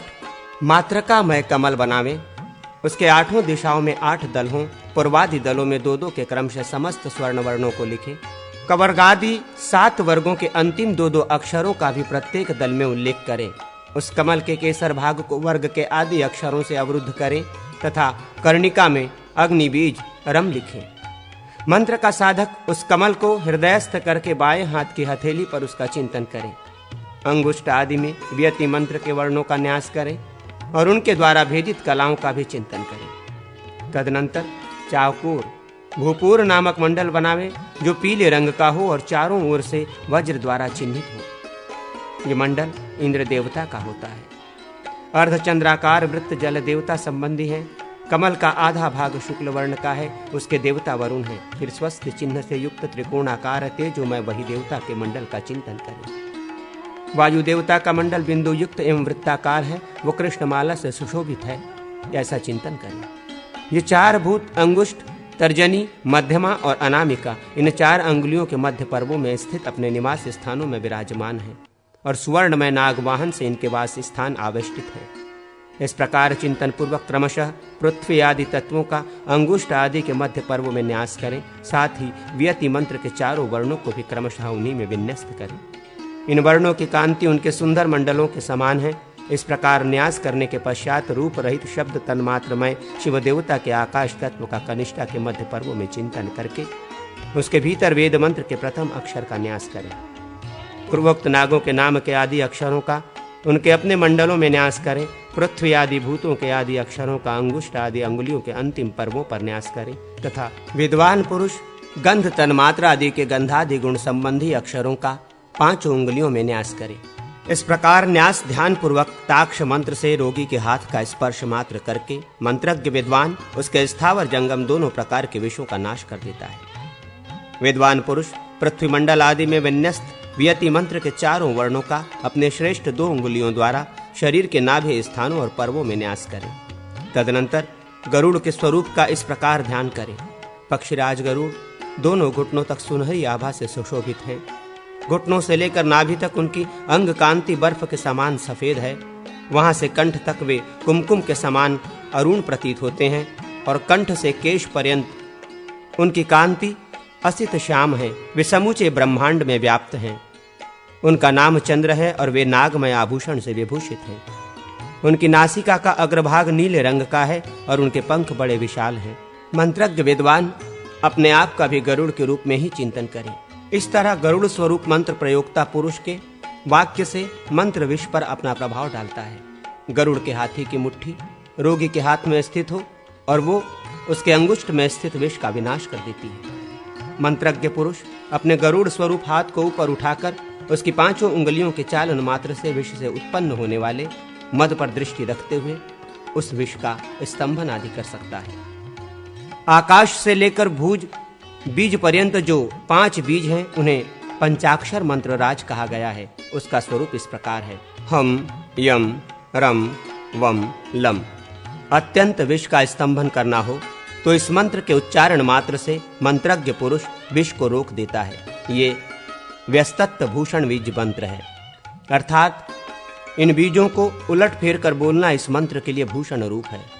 इसको अच्छी तरह साध लिया जाए और इसके आदि में संप्लवन प्लावय प्लावय ये वाक्य जोड़ दिया जाए तो मंत्र प्रयोक्ता पुरुष इसके प्रयोग से विष का संहार कर सकता है। इस मंत्र के भली भांति जब से अभिमंत्रित जल के द्वारा अभिषेक करने मात्र से ये मंत्र अपने प्रभाव द्वारा उस रोगी से डंडा उठवा सकता है, अथवा मंत्र जप पूर्वक की गई शंख भेरियादि की ध्वनि को सुनने मात्र से ये प्रयोग रोगी के विष को अवश्य ही दग्ध कर देता है। यदि भूबीज लम तथा तेजो बीज रम को उलट कर रखा जाए, अर्थात हम यम लंग वंग रम इस प्रकार मंत्र का स्वरूप कर दिया जाए तो इसका प्रयोग भी उपर्युक्त फल का साधक होता है, अर्थात उससे भी विष का दहन हो जाता है। भूबीज और वायु बीज का व्यत्यय करने से जो मंत्र बनता है वो हम लम रम वम यम विष का संक्रामक होता है, अर्थात उसका अन्यत्र संक्रमण करा देता है। मंत्र प्रयोक्ता पुरुष रोगी के समीप बैठा हो या अपने घर में स्थित हो, यदि गरुड़ के स्वरूप का चिंतन तथा अपने आप में भी गरुड़ की भावना करके रम वम इन 2 ही बीजों का उच्चारण जप करे तो इस कर्म को सफल बना सकता है। गरुड़ और वरुण के मंदिर में स्थित होकर उक्त मंत्र का जप करने से मंत्रज्ञ पुरुष विष का नाश कर देता है। स्वधा और श्री के बीजों से युक्त करके यदि इस मंत्र को बोला जाए तो इसे जानुदंडी मंत्र कहते हैं। इसके जप पूर्वक स्नान और जलपान करने से साधक सब प्रकार के विष ज्वर रोग और अपमृत्यु पर विजय पा लेता है। पक्षी पक्षी महापक्षी महापक्षी वी स्वाहा, पक्षी पक्षी महापक्षी महापक्षी शी शी स्वाहा, ये 2 पक्षीराज गरुड़ के मंत्र हैं। इनके द्वारा अभिमंत्रण करने अर्थात इनके जप पूर्वक रोगी को झाड़ने से ये दोनों मंत्र विष के नाशक होते हैं। पक्षीराजाय विद्वये पक्षी देवाय धीमहि तन्नो गरुड़ प्रचोदयात्, ये गरुड़ गायत्री मंत्र हैं। उपर्युक्त दोनों पक्षीराज मंत्रों को रम बीज से आवृत करके उनके पार्श्व भाग में भी रम बीज जोड़ दें। तदनंतर दंत श्री दंडी काल और लांगली से उन्हें युक्त कर दें और आदि में पूर्वोक्त नीलकंठ मंत्र जोड़ दें। इस प्रकार बताए गए मंत्र का वक्षः स्थल कंठ और शिखा में न्यास करें। उक्त दोनों मंत्रों का संस्कार करके उन्हें स्तंभ में अंकित करें। इसके पश्चात निम्नांकित रूप से न्यास करें। हर हर स्वाहा हृदयाय नमः, कपिर्दने स्वाहा शीर्षे स्वाहा, नीलकंठाय स्वाहा शिखाय वषट, कालकुट विष भक्षणाय हुम फट कवचाय हुम। इससे भुजाओं तथा कंठ का स्पर्श करें। कृतिवास से नेत्रत्राय वौषट नीलकंठाय स्वाहा अस्त्राय फट, जिनके पूर्व आदि मुख क्रमशः श्वेत पीत अरुण और श्याम हैं, जो अपने चारों हाथों में क्रमशः अभय वरद धनुष तथा वासु की नाग को धारण करते हैं, जिनके गले में यज्ञोपवीत शोभा पाता है और पार्श्व भाग में गौरी देवी विराजमान है। वे भगवान रुद्र इस मंत्र के देवता हैं।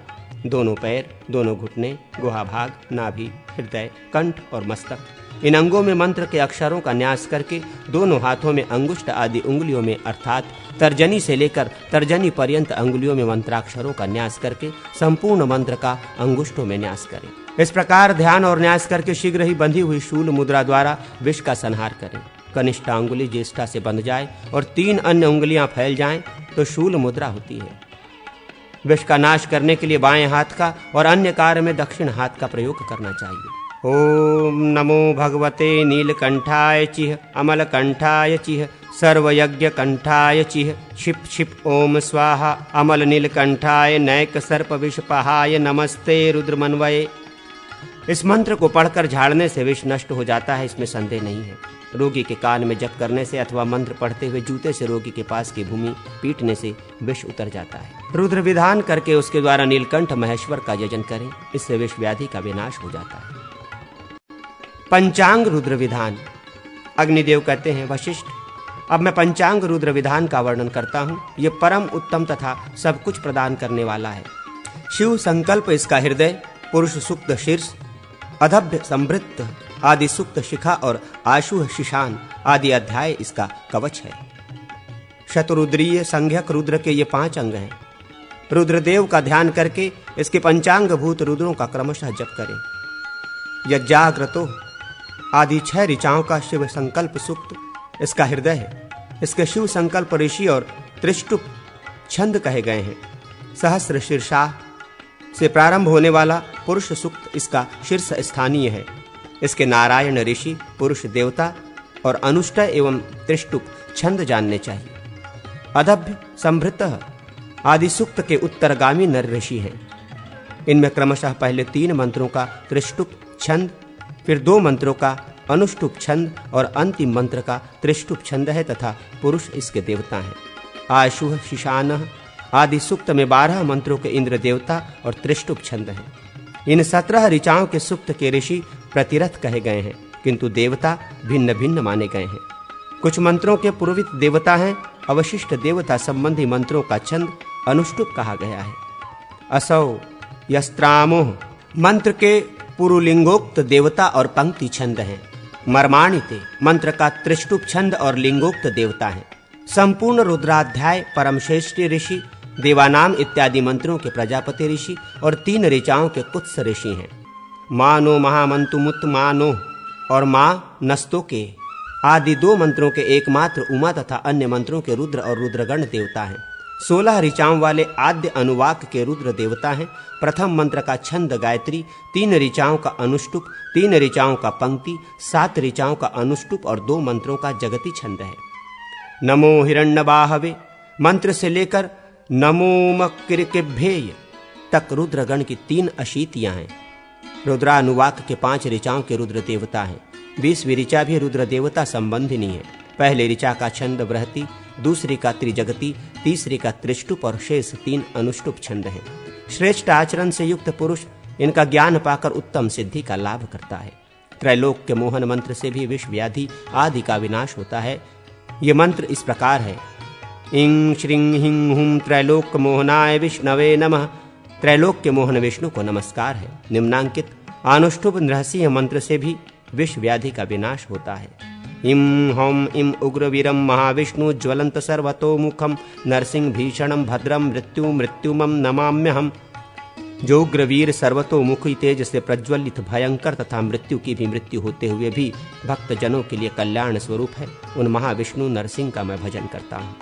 हृदयादि 5 अंगों के न्यास से उक्त यही मंत्र समस्त अर्थों को सिद्ध करने वाला है। श्री विष्णु के 12 और अष्टाक्षर मंत्र भी विष व्याधि का नाश करने वाले हैं। कुब्जिका, त्रिपुरा, गौरी, चंद्रिका, विषहारिणी ये प्रसाद मंत्र विषहारक तथा आयु और आरोग्य का वर्धक है। सूर्य और विनायक के मंत्र भी विषहारी कहे गए हैं। इसी तरह समस्त रुद्र मंत्र भी विष का नाश करने वाले हैं। विषहारी मंत्र तथा औषध। अग्निदेव कहते हैं, वशिष्ठ ओम नमो भगवते रुद्राय छिंद छिंद विषम ज्वलित परशु पाणाय स्वाहा। इस मंत्र से और ओम नमो भगवते पक्षे रुद्राय दष्टमुत्थापयो पत्थापय दष्टम कंपय पय जलपय जलपय सर्वदष्ट मुत्थापयो पत्थापय लल लल बंध बंध मोचय मोचय वररुद्र गच्छ गच्छ वध वध त्रुट त्रुट उक उक भीषय भीषय मुष्टिना विषम सनहर सनहर ठ ठ। इस पक्षी रुद्र मंत्र से सर्पदष्ट मनुष्य को अभिमंत्रित करने पर उसके विष का नाश हो जाता है। उपरोक्त मंत्र जप आदि के द्वारा सिद्ध होने पर सदैव सर्पों को बांध लेता है। गोपीजन वल्लभाय स्वाहा ये मंत्र संपूर्ण अभिष्ट अर्थों को सिद्ध करने वाला है।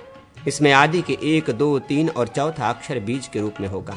इससे हृदय, सिर, शिखा और कवच का न्यास होगा। फिर कृष्ण चक्राय अस्त्राय फट बोलने से पंचांग न्यास की क्रिया पूरी होगी। ओम नमो भगवते रुद्राय प्रेताधिपये हलु हलु हलु गर्ज गर्ज नागाय भ्रामय भ्रामय मुंज मुंज मोहय मोहय कट्ट कट आविश आविश सुवर्ण पतंग रुद्रो ज्ञापतई स्वाहा। ये पाताल शोभ मंत्र है। इसके द्वारा रोगी को अभिमंत्रित करने से यह उसके लिए विष का नाशक होता है। दंशक सर्प के डस लेने पर जलते काष्ठ, तप्त शिला, आग की ज्वाला अथवा गर्म कोकनद, कमल आदि के द्वारा दंश स्थान को जला दें, सेंक दें। इससे विष का उपशमन होता है। शिशिर वृक्ष के बीज और पुष्प, आक के दूध और बीज एवं सूंठ, मिर्च तथा पीपल, ये पान, लेपर और अंजन आदि के द्वारा विष का नाश करते हैं। शीर्ष पुष्प के रस से भावित सफेद मिर्च पान, नस्य और अंजन आदि के द्वारा विष का उपसंहार करते हैं, इसमें संशय नहीं।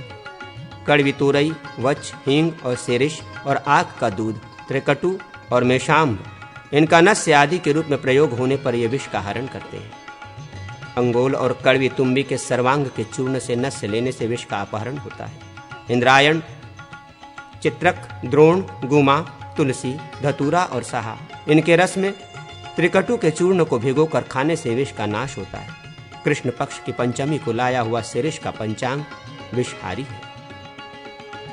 गोसानादि चिकित्सा। अग्निदेव कहते हैं, वशिष्ठ, अब मैं तुम्हारे सम्मुख गोनस आदि जाति के सर्पों के विष की चिकित्सा का वर्णन करता हूं, ध्यान देकर सुनो।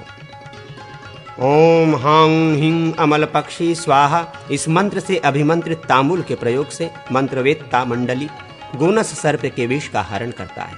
लहसुन, अंगोल, त्रिफला, ऊट, वच और त्रिकटु, इनका सर्प विष में पान करें। सर्प विष में स्नूहि दुग्ध, गोदुग्ध, गोदधि और गोमूत्र में पकाया हुआ गोधृत पान करना चाहिए। राजिल जातीय सर्प के डस लेने पर सैंधवलवण, पीपल, धृत, मधु, गोमयरस और साही की आंत का भक्षण करना चाहिए। सर्पदष्ट मनुष्य को पीपल, शर्करा, दुग्ध, धृत और मधु का पान करना चाहिए।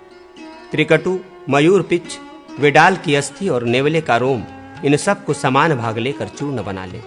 फिर भेड़ के दूध में भिगोकर उसकी धूप देने से सभी प्रकार के विषों का विनाश होता है। पाठा, निर्गुंडी और अंगोल के पत्र को समान भाग में लेकर तथा सब के समान लहसुन लेकर बनाया हुआ धूप भी विषनाशक है। अगस्त के पत्तों को कांजी में पकाकर उसकी भाप से डसे हुए स्थान को सेका जाए, इससे विष उतर जाता है। मूषक 16 प्रकार के कहे गए हैं। कपास का रस तेल के साथ पान करने से मूषक विष का नाश होता है। फलनी, फलिहारी के फूलों का सोंठ और गुड़ के साथ भक्षण करना चाहिए, यह विष रोग नाशक है। लुताएं, मकड़ी 20 प्रकार की कही गई है, इनके विष की सावधानी से चिकित्सा करनी चाहिए। पद्म, पद्माक, काष्ठ, पाटला, कूट, तगर, नेत्रबाला, खस, चंदन, निर्गुंडी, सारिवा और शेलू, लिसोडा, ये लूता विषहार निगण है। गुंजा, निर्गुंडी और अंगोल के पत्र, सोंठ, हल्दी, दारू हल्दी, करंजा की छाल, इनको पकाकर लूता विष से पीड़ित मनुष्य का पूर्वोक्त औषधि से युक्त जल के द्वारा सेचन करें। अब वृश्चिक विष का अपहरण करने वाली औषधि को सुने। मंजिठा, चंदन, त्रिकटु तथा सिरिश, कुमुद के पुष्प, इन चारों योगों को एकत्रित करना चाहिए। ये योग लेप आदि करने पर वृश्चिक विष का विनाश करते हैं। ओम नमो भगवते रुद्राय चिवि चिवि छिंद छिंद किरि किरि भिंद भिंद खग्गेन छंदेन छद्देन शूलेन भेदय भेदय चक्रेण दारय दारय ओम ओम फट। इस मंत्र से अभिमंत्रित अगध औषध विषार्थ मनुष्य को दें, ये गर्दभ आदि के विष का विनाश करता है। त्रिफला, खस, नागरमोथा, नेत्रबाला, जटामासी, पद्मक और चंदन, इनको बकरी के दूध के साथ पिलाने पर गर्दभ आदि के विषों का नाश होता है। शीर्ष का पंचांग और त्रिकटु गोजर के विष का हरण करता है। स्नूही दुग्ध के साथ सिरस की छाल उरुंदज दरदुर मेढक के विष का वमन करती है। त्रिकटु और तगरमूल के धृत के साथ प्रयुक्त होने पर मत्स्य विष का नाश करते हैं। यवक्षार, त्रिकटु, वच, हींग, बायबिडिंग, सैंधवलवण, तगर, पाठा, अतिबला और कूट, ये सभी प्रकार के कीट विषों का विनाश करते हैं। मुलहटी, त्रिकटु, गुड़ और दुग्ध का इनका योग पागल कुत्ते के विष का हरण करता है। ओम सुभद्राय नमः, ओम सुप्रभाय नमः, ये औषधि उखाड़ने का मंत्र है। भगवान ब्रह्मा ने सुप्रभा देवी को आदेश दे रखा है कि मानवगण जो औषधियां बिना विधि विधान के ग्रहण करते हैं, तुम उन औषधियों का प्रभाव ग्रहण करो। इसलिए पहले सुप्रभा देवी को नमस्कार करके औषधि के चारों ओर मुट्ठी से जौ बिखेर कर पूर्वोक्त मंत्र का 10 बार जप करके औषधि को नमस्कार करें और कहें, तुम ऊर्ध्व व नेत्रा हो, मैं तुम्हें उखाड़ता हूँ। इस विधि से औषधि को उखाड़े और निम्नांकित मंत्र से उनका भक्षण करें। पुरुष सिंह भगवान गोपाल को बारंबार नमस्कार है। युद्ध में अपनी पराजय की बात श्री कृष्ण ही जानते हैं। इस सत्य वाक्य के प्रभाव से ये अगध मुझे सिद्धिप्रद हो। स्थावर विष की औषधि आदि में निम्नलिखित मंत्र का प्रयोग करना चाहिए। ओम नमो वैदुर्य मात्रे तत्र रक्ष रक्ष मां सर्व विषेभ्यो गौरी गांधारी चांडाली मातंगिनी स्वाहा हरिमाय। विष का भक्षण कर लेने पर पहले वमन करा के विषयुक्त मनुष्य का शीतल जल से सेचन करें। तदनंतर उसको मधु और धृत पिलाएं और उसके बाद विरेचन कराएं।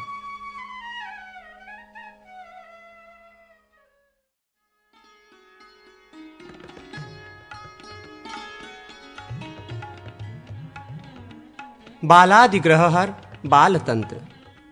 अग्निदेव कहते हैं, वशिष्ठ, अब मैं बालादिग्रहों को शांत करने वाले बालतंत्र को कहता हूँ। शिशु को जन्म के दिन पापिनी नाम वाली ग्रही ग्रहण कर लेती है। उससे आक्रांत बालक के शरीर में उद्वेग बना रहता है। वो माँ का दूध पीना छोड़ देता है, लार टपकाता है और बारंबार ग्रीवा को घुमाता है। ये सारी चेष्टा पापिनी ग्रही के कारण ही होती है। इसके निवारण के लिए पापिनी ग्रही और मातृकाओं के उपदेश से उनके योग्य विविध भक्ष्य पदार्थ, गंध, माल्य, धूप एवं दीप की बलि प्रदान करें। पापिनी द्वारा ग्रहित शिशु के शरीर में घातकी लोभ, मजिट, तालिस पत्र और चंदन से लेप करें और गुग्गुल से धूप दें। जन्म के दूसरे दिन भीषणी ग्रही शिशु को आक्रांत करती है। उससे आक्रांत शिशु की ये चेष्टाएं होती हैं। वो खांसी और श्वास से पीड़ित रहता है तथा अंगों को बारंबार सिकोड़ता है। ऐसे बालक को बकरी के मूत्र, अपामार्ग और चंदन के साथ घिसी हुई पिप्पली का सेवन कराना, अनुलेप लगाना चाहिए। गोश्रृंग, गोदंत तथा केशों की धूप दें एवं पूर्वत बलि प्रदान करें। तीसरे दिन घंटाली नाम की ग्रही बच्चे को ग्रहण करती है।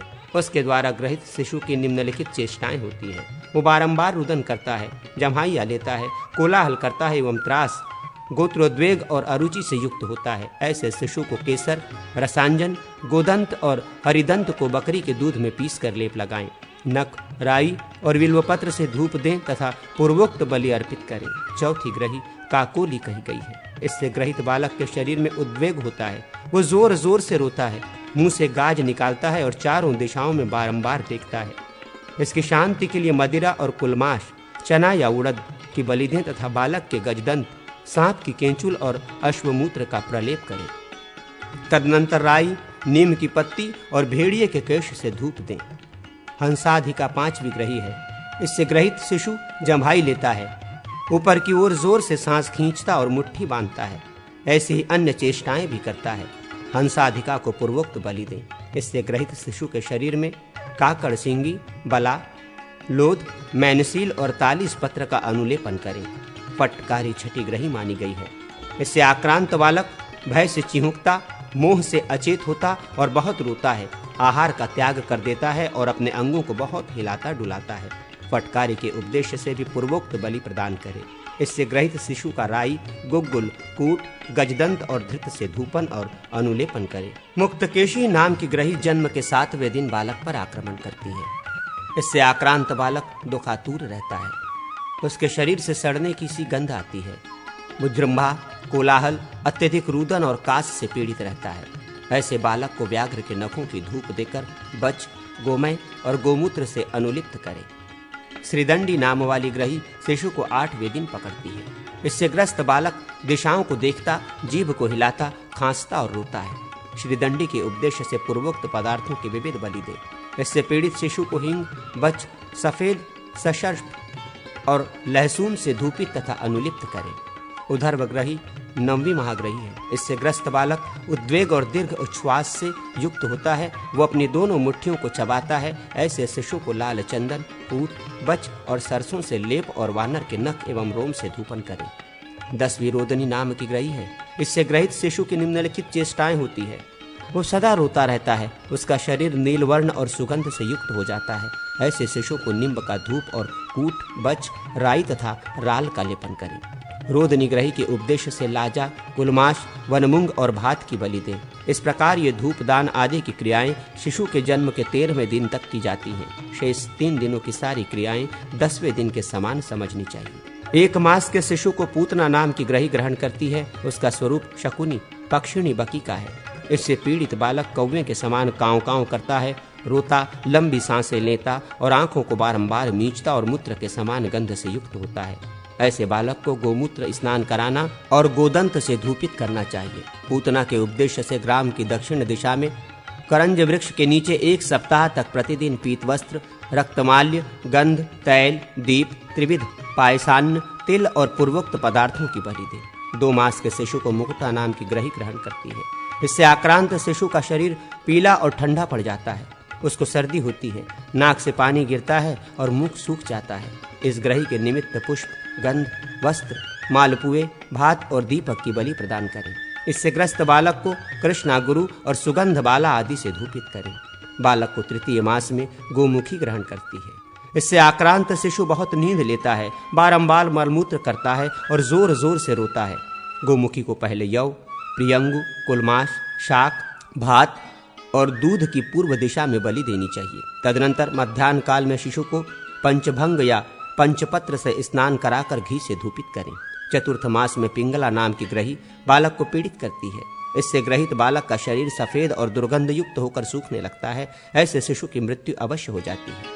पांचवी ललना नाम की ग्रही होती है। इससे पीड़ित शिशु का शरीर शिथिल होता है और मुख सूखने लगता है।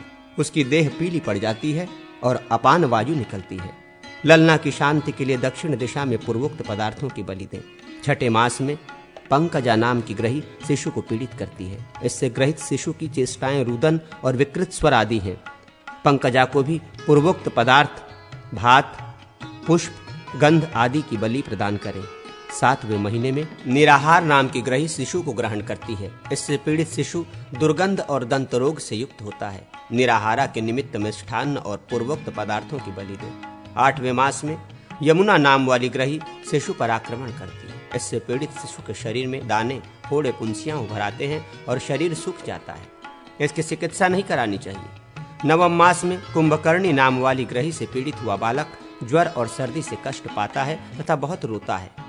कुंभकर्णी के शांत्यर्थ पूर्वोक्त पदार्थ कुलमाश, उड़द या चना आदि पदार्थों की ईशान कोण में बलि दें। 10वें मास में तापसी ग्रही बालक पर आक्रमण करती है। इससे ग्रस्त बालक आहार का परित्याग कर देता है और आंखें मूंदे रहता है। तापसी के उपदेश से घंटा, पताका, मिष्टान्न आदि पदार्थों की बलि प्रदान करें। 11वीं राक्षसी नाम की ग्रही है। इससे ग्रहित बालक नेत्र रोग से पीड़ित होता है। उसकी चिकित्सा व्यर्थ होती है। 12वें महीने में चंचला ग्रही शिशु को ग्रहण करती है। इसके द्वारा आक्रांत बालक दीर्घ निश्वास और भय आदि चेष्टाओं से युक्त होता है। इस ग्रही के शांतार्थ मध्याह्न के समय पूर्व दिशा में कुलमाश और तिल आदि की बलि दें। द्वितीय वर्ष में यातना नाम की ग्रही शिशु को ग्रहण करती है। इससे शिशु को यातना सहनी पड़ती है और उसमें रोदन आदि दोष प्रकट होते हैं। यातना ग्रही को तिल के गुदे और पूर्वोक्त पदार्थों की बलि दें। स्नान आदि कर्म पूर्ववत विधि से करना चाहिए। तृतीय वर्ष में बालक पर रोदनी अधिकार करती है। इससे ग्रस्त बालक कांपता और रोता है तथा उसके पेशाब में रक्त आता है। इसके उपदेश से गुड़, भात, तिल का पुआ और पिसे हुए तिल की बनी प्रतिमा दें। बालक को तिल मिश्रित जल से स्नान कराकर पंचपत्र और राजफल के छिलके से धूप दें।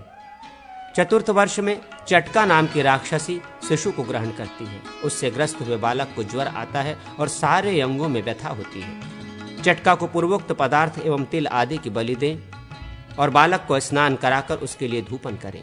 पंचम वर्ष में चंचला शिशु पर अधिकार कर लेती है। इससे पीड़ित बालक ज्वर, भय और अंग शैथिल्य से युक्त होता है। चंचला को भात आदि पदार्थों की बलि दे और बालक को काकड़ा सिंगी से धूपित करे। साथ ही पलाश, गूलर, पीपल, बड़ और बिल्व पत्रों के जल से उसका अभिषेक किया जाए।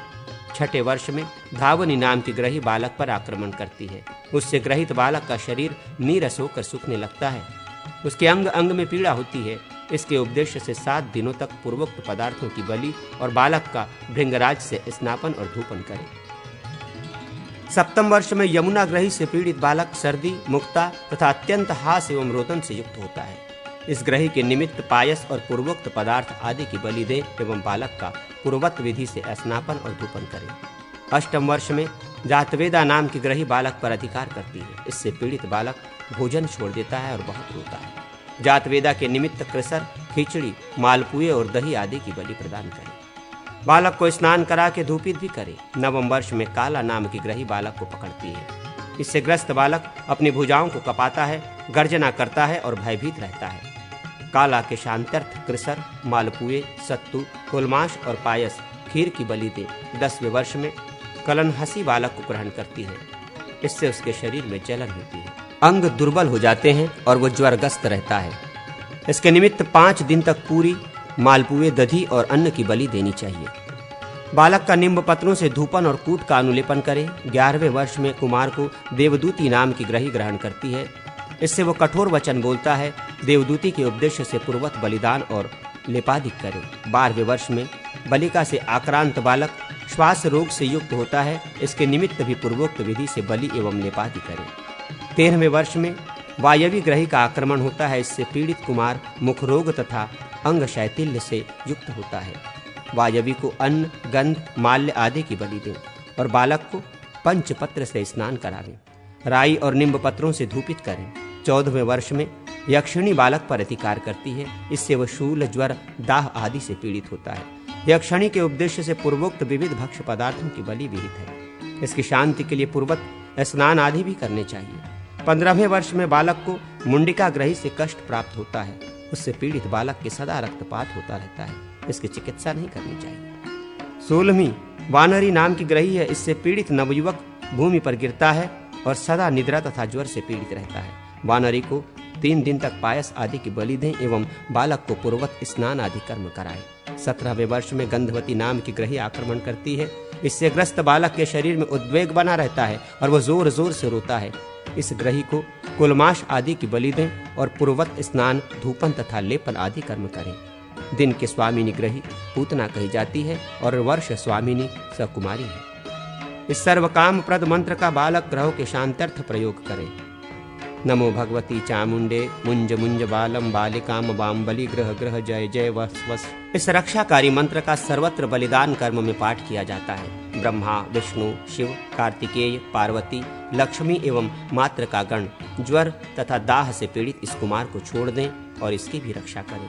इस मंत्र से भी बाल ग्रह जनित पीड़ा का निवारण होता है। ग्रह बाधा एवं रोगों को हरने वाले मंत्र तथा औषध आदि का कथन।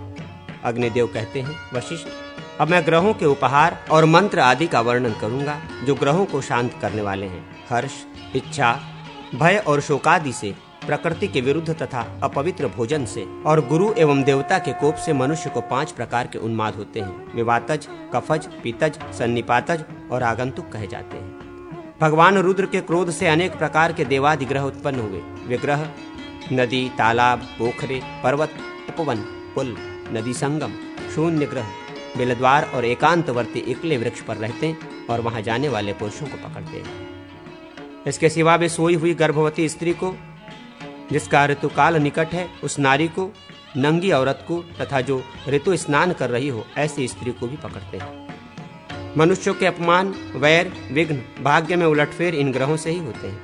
जो मनुष्य देवता, गुरु, धर्मादि तथा सदाचार आदि का उल्लंघन करता है, पर्वत और वृक्ष आदि से गिरता है, अपने केशों को बार बार नोचता है तथा लाल आंखें किए रुदन और नर्तन करता है, उसको रूप ग्रह विशेष से पीड़ित जानना चाहिए। जो मानव उद्वेग युक्त, दाह और शूल से पीड़ित, भूख प्यास से व्याकुल और शिरोरोग से आतुर होता है और मुझे दो यों कहकर याचना करता है, उसे बलिकामी ग्रह से पीड़ित जाने। स्त्री, माला, स्नान और संभोग की इच्छा से युक्त मनुष्य को रतिकामी ग्रह से ग्रहित समझना चाहिए। व्योम व्यापी, महासुदर्शन मंत्र, विटप नासिक, पाताल नारसिंहादि मंत्र तथा चंडी मंत्र, ये ग्रहों का मर्दन, ग्रह पीड़ा का निवारण करने वाले हैं। अब ग्रह पीड़ा नाशन भगवान सूर्य की आराधना बतलाते हैं। सूर्य देव अपने दाहिने हाथों में पाश, अंकुश, अक्षमाला और कपाल तथा बाएं हाथों में खटवांग, कमल, चक्र और शक्ति धारण करते हैं। उनके 4 मुख हैं।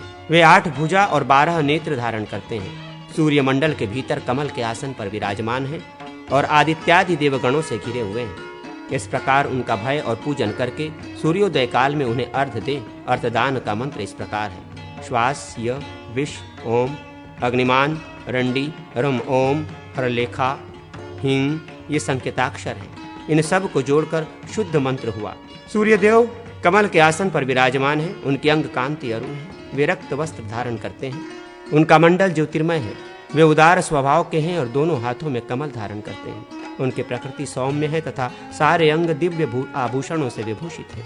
सूर्य आदि सभी ग्रह सौम्य, बलदायक तथा कमलधारी हैं। उन सब का वस्त्र विद्युत पुंज के समान प्रकाशमान है। चंद्रमा श्वेत, मंगल और बुध लाल, बृहस्पति पीतवर्ण, शुक्र शुक्ल वर्ण, शनैश्वर काले कोयले के समान कृष्ण तथा राहु और केतु धूप के समान वर्ण वाले बताए गए हैं। इन सबके बाएं हाथ बाईं जांघ पर स्थित हैं और दाहिने हाथ में अभय मुद्रा शोभा पाती है। ग्रहों के अपने अपने नाम के आदि अक्षर बिंदु युक्त होकर बीज मंत्र होते हैं। फट का उच्चारण करके दोनों हाथों का संशोधन करें। फिर अंगुष्ठ से लेकर करतल पर्यंत करन्यास और नेत्र रहित हृदयादि पंचांगन्यास करके भानु के मूल बीज स्वरूप 3 अक्षरों हांग हिंग सम द्वारा व्यापक न्यास करें। इसका क्रम इस प्रकार है। मूलाधार चक्र से पादाग्र पर्यंत प्रथम बीज का, कंठ से मूलाधार पर्यंत द्वितीय बीज का और मूर्धा से लेकर कंठ पर्यंत तृतीय बीज का न्यास करें। इस प्रकार अंगन्यास सहित व्यापक न्यास का संपादन करके अर्धपात्र को अर्स्त मंत्र से प्रक्षालित करें और पूर्वोक्त मूल मंत्र का उच्चारण करके उस पात्र को जल से भर दें। फिर उसमें गंध, पुष्प, अक्षत और दुर्वा डालकर पुनः उसे अभिमंत्रित करें। उस अभिमंत्रित जल से अपना और पूजा द्रव्य का अवश्य ही प्रोक्षण करें। तत्पश्चात योग पीठ की कल्पना करके उस पीठ के पायों के रूप में प्रभूत आदि की कल्पना करें। वे क्रमशः इस प्रकार है: प्रभूत, विमल, सार, आराध्य और परम सुख। आग्नेयादि 4 कोणों में और मध्य भाग में इनके नाम के अंत में नमः पद जोड़कर इनका आवाहन पूजन करें। योग पीठ के ऊपर हृदय कमल में तथा दिशा विदिशाओं में दीप्ता आदि शक्तियों की स्थापना करें। पीठ के ऊपरी भाग में हृदय कमल को स्थापित करके उसके केसरों में 8 शक्तियों की पूजा करनी चाहिए। इस प्रकार शक्तियों की अर्चना करके ओम ब्रह्मा विष्णु शिवात्मकाय सोराय योग पीठाय नमः इस मंत्र से समस्त पीठ की पूजा करें। सुव्रत तत्पश्चात रवि और मूर्तियों का आवाहन करके उन्हें पाद्यादि समर्पित करें और क्रमशः हृदयादि षटंगन्यास पूर्वक पूजन करें। खम कांतो इत्यादि संकेत से खम खलकोकाय नमः ये मंत्र प्रकट होता है। यथा खम मंत्र का स्वरूप है, कांत ख है, दंडिनी ख है, चंड उकार है, संधि करने पर खो हुआ, मज्जा दशन संयुता मानसा, ल दीर्घादि स्वर, आकार से युक्त जल क अर्थात का तथा वायु यकार, इन सब के अंत में हृदय नमः इसके उच्चारण पूर्वक आदित्य मूर्ति परिकल्पयामि, रवि मूर्ति परिकल्पयामि, भानु मूर्ति परिकल्पयामि, भास्कर मूर्ति परिकल्पयामि, सूर्य मूर्ति परिकल्पयामि यूं कहना चाहिए।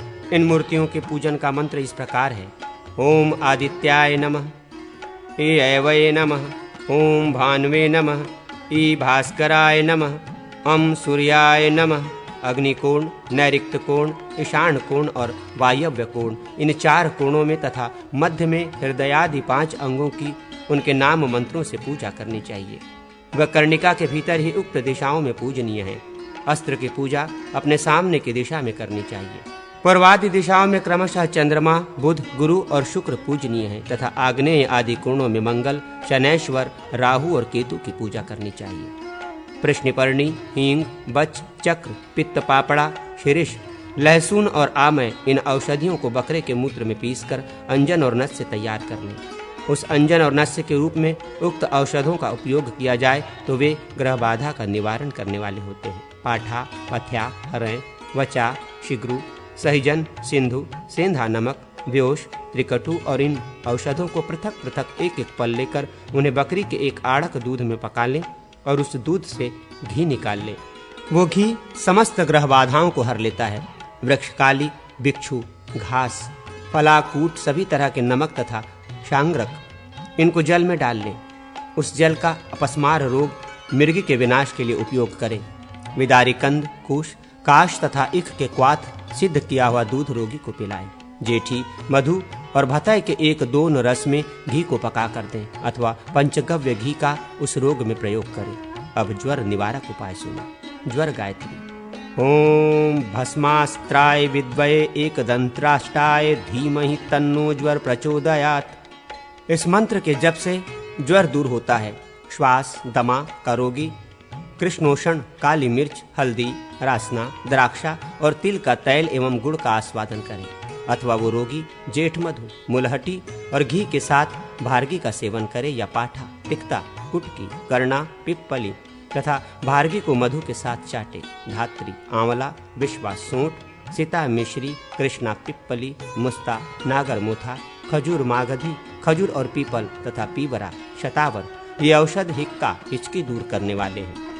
उपर्युक्त तीनों योग मधु के साथ लेने चाहिए। कामल रोग से ग्रस्त मनुष्य को जीरा, मांडूक पर्णी, हल्दी और आंवले का रस पिलाना चाहिए। त्रिकटु, पद्मकाष्ठ, त्रिफला, वाइविडिंग, देवदारू तथा रासना, इन सब को सम मात्रा में लेकर चूर्ण बना लें और खांड मिलाकर उसे खाएं। इस औषध से अवश्य ही खांसी दूर हो जाती है। सिद्धि, गणपति आदि मंत्र तथा सूर्य देव की आराधना।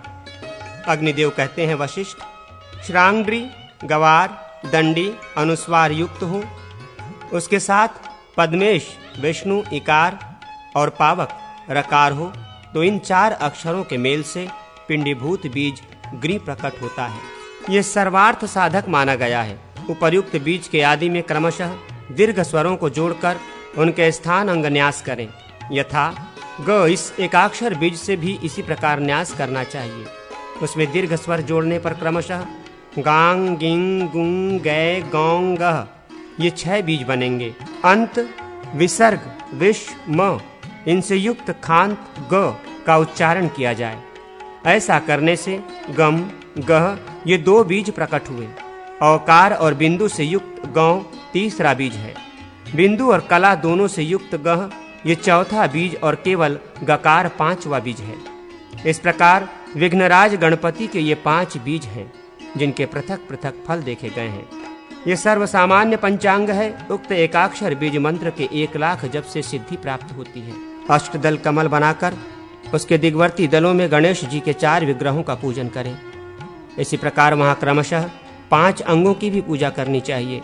विग्रहों के पूजन संबंधी मंत्र इस प्रकार हैं: गणाधिपतये नमः, गणेश्वराय नमः, गणनायकाय नमः, गणक्रीडायाय नमः। हृदय आदि 4 अंगों की ओर कोणवर्ती 4 दलों में और अस्त्र की मध्य में पूजा करें। वक्रतुंडाय नमः, एकदष्टान्ताय नमः, महोदराय नमः, गजवक्राय नमः, लंबोदराय नमः, विकटाय नमः, विघ्नराजाय नमः, धूम्रवर्णाय नमः। इन 8 मूर्तियों की कमल चक्र के दिग्वर्ती तथा कोणवर्ती दलों में पूजा करें। फिर इंद्रादि लोकपालों तथा उनके अस्त्रों की अर्चना करें। मुद्रा प्रदर्शन द्वारा पूजन अभिष्ट है। मध्यमा और तर्जनी के मध्य में अंगूठे को डालकर मुट्ठी बांध लेना, ये गणेश जी के लिए मुद्रा है। उनका ध्यान इस प्रकार करें। भगवान श्री गणेश की 4 भुजाएं हैं। वे एक हाथ में मोदक लिए हुए हैं तथा शेष 3 हाथों में दंड, पाश एवं अंकुश से सुशोभित हैं। दांतों में उन्होंने भक्ष्य पदार्थ लड्डू को दबा रखा है और उनकी अंग कांति लाल है। वे कमल, पाश और अंकुश से घिरे हुए हैं। गणेश जी की नित्य पूजा करें, किंतु चतुर्थी को विशेष रूप से पूजा का आयोजन करें। सफेद आग की जड़ से उनकी प्रतिमा बनाकर पूजा करें। उनके लिए तिल की आहुति देने पर संपूर्ण मनोरथों की प्राप्ति होती है। यदि दही, मधु और घी से मिले हुए चावल से आहुति दी जाए तो सौभाग्य की सिद्धि एवं वशिष्ठ की प्राप्ति होती है। घोष, ह, असृक, र, प्राण, य, शांति और अर्धि, ऊ तथा दंड, अनुस्वार, ये सब मिलकर सूर्य देव का ह्रैम ओम ऐसा मार्तंड भैरव नामक बीज होता है। इसको बिंब बीज से संपुटित कर दिया जाए तो ये साधकों को धर्म, अर्थ, काम तथा मोक्ष 4 पुरुषार्थों की प्राप्ति कराने वाला होता है। 5 हरस्व अक्षरों को आदि में बीज बनाकर उनके द्वारा 5 मूर्तियों का न्यास करें। यथा अम सूर्याय नमः, इम भास्कराय नमः, उम भानवे नमः, अम रवये नमः, ओम दिवाकराय नमः। दीर्घ स्वरों के बीज से हृदयादि अंग न्यास करें। यथा आम हृदयाय नमः इत्यादि इस प्रकार न्यास करके ध्यान करें। भगवान सूर्य ईशान कोण में विराजमान है। उनकी अंग कांति सिंदूर के सदृश अरुण है। उनके आधे वामांग में उनकी प्राणवल्लभा विराज रही है। श्री विद्यार्णव तंत्र में मार्तंड भैरव बीज को ही दीर्घ स्वरों से युक्त करके उनके द्वारा हृदयादि न्यास का विधान किया गया है। यथा ह्यांग हृदयाय नमः, ह्निंग शीर्षे स्वाहा इत्यादि। फिर ईशान कोण में कृतांत के लिए निर्माल्य और चंड के लिए दीप तेज दीप ज्योति अर्पित करें। रोचना, कुमकुम, जल, रक्त चंदन, अक्षत, अंकुर, वेणुबीज, जौ, अघनी, धान का चावल, सांवा, तिल तथा राई और जपा के फूल अर्धपात्र में डालें। फिर उस अर्धपात्र को सिर पर रखकर दोनों घुटने धरती पर टिका दें और सूर्य देव को अर्ध अर्पित करें। अपने मंत्र से अभिमंत्रित 9 कलशों द्वारा ग्रहों का पूजन करके ग्रहादि की शांति के लिए शांति कलश के जल से स्नान एवं सूर्य मंत्र का जप करने से मनुष्य सब कुछ पा सकता है। 148वें अध्याय में कथित संग्राम विजय मंत्र में विजय पोषक बिंदुयुक्त अग्नि रकार अर्थ र जोड़कर उस संपूर्ण मंत्र का मूर्धा से लेकर चरण पर्यंत अकपन्यास करके मूल मंत्र का अर्थात उसके उच्चारण पूर्वक सूर्य देव का आवाहन आदि मुद्राओं के प्रदर्शन पूर्वक पूजन करें। तदनंतर यथोक्त अंगन्यास करके अपने आप का रवि के रूप में चिंतन करें, अर्थात मेरी आत्मा सूर्य स्वरूप है, ऐसी भावना करें। मारण और स्तंभन कर्म में सूर्य देव के पीत वर्ण का, अप्यायन में श्वेत वर्ण का, शत्रुघात की क्रिया में कृष्ण वर्ण का तथा मोहन कर्म में इंद्रधनुष के समान वर्ण का चिंतन करें। जो सूर्य देव के अभिषेक, जप, ध्यान, पूजा और होम कर्म में सदा तत्पर रहता है, वो तेजस्वी, अजेय तथा श्री संपन्न होता है और युद्ध में विजय पाता है। तांबूल आदि में उक्त मंत्र का न्यास करके जप पूर्वक उसमें खस का इत्र डालें तथा अपने हाथ में भी संग्राम विजय के बीजों का न्यास करके उस हाथ से किसी को वो तांबूल अर्पण करे अथवा उस हाथ से किसी का स्पर्श कर ले तो वो उसके वश में हो जाता है।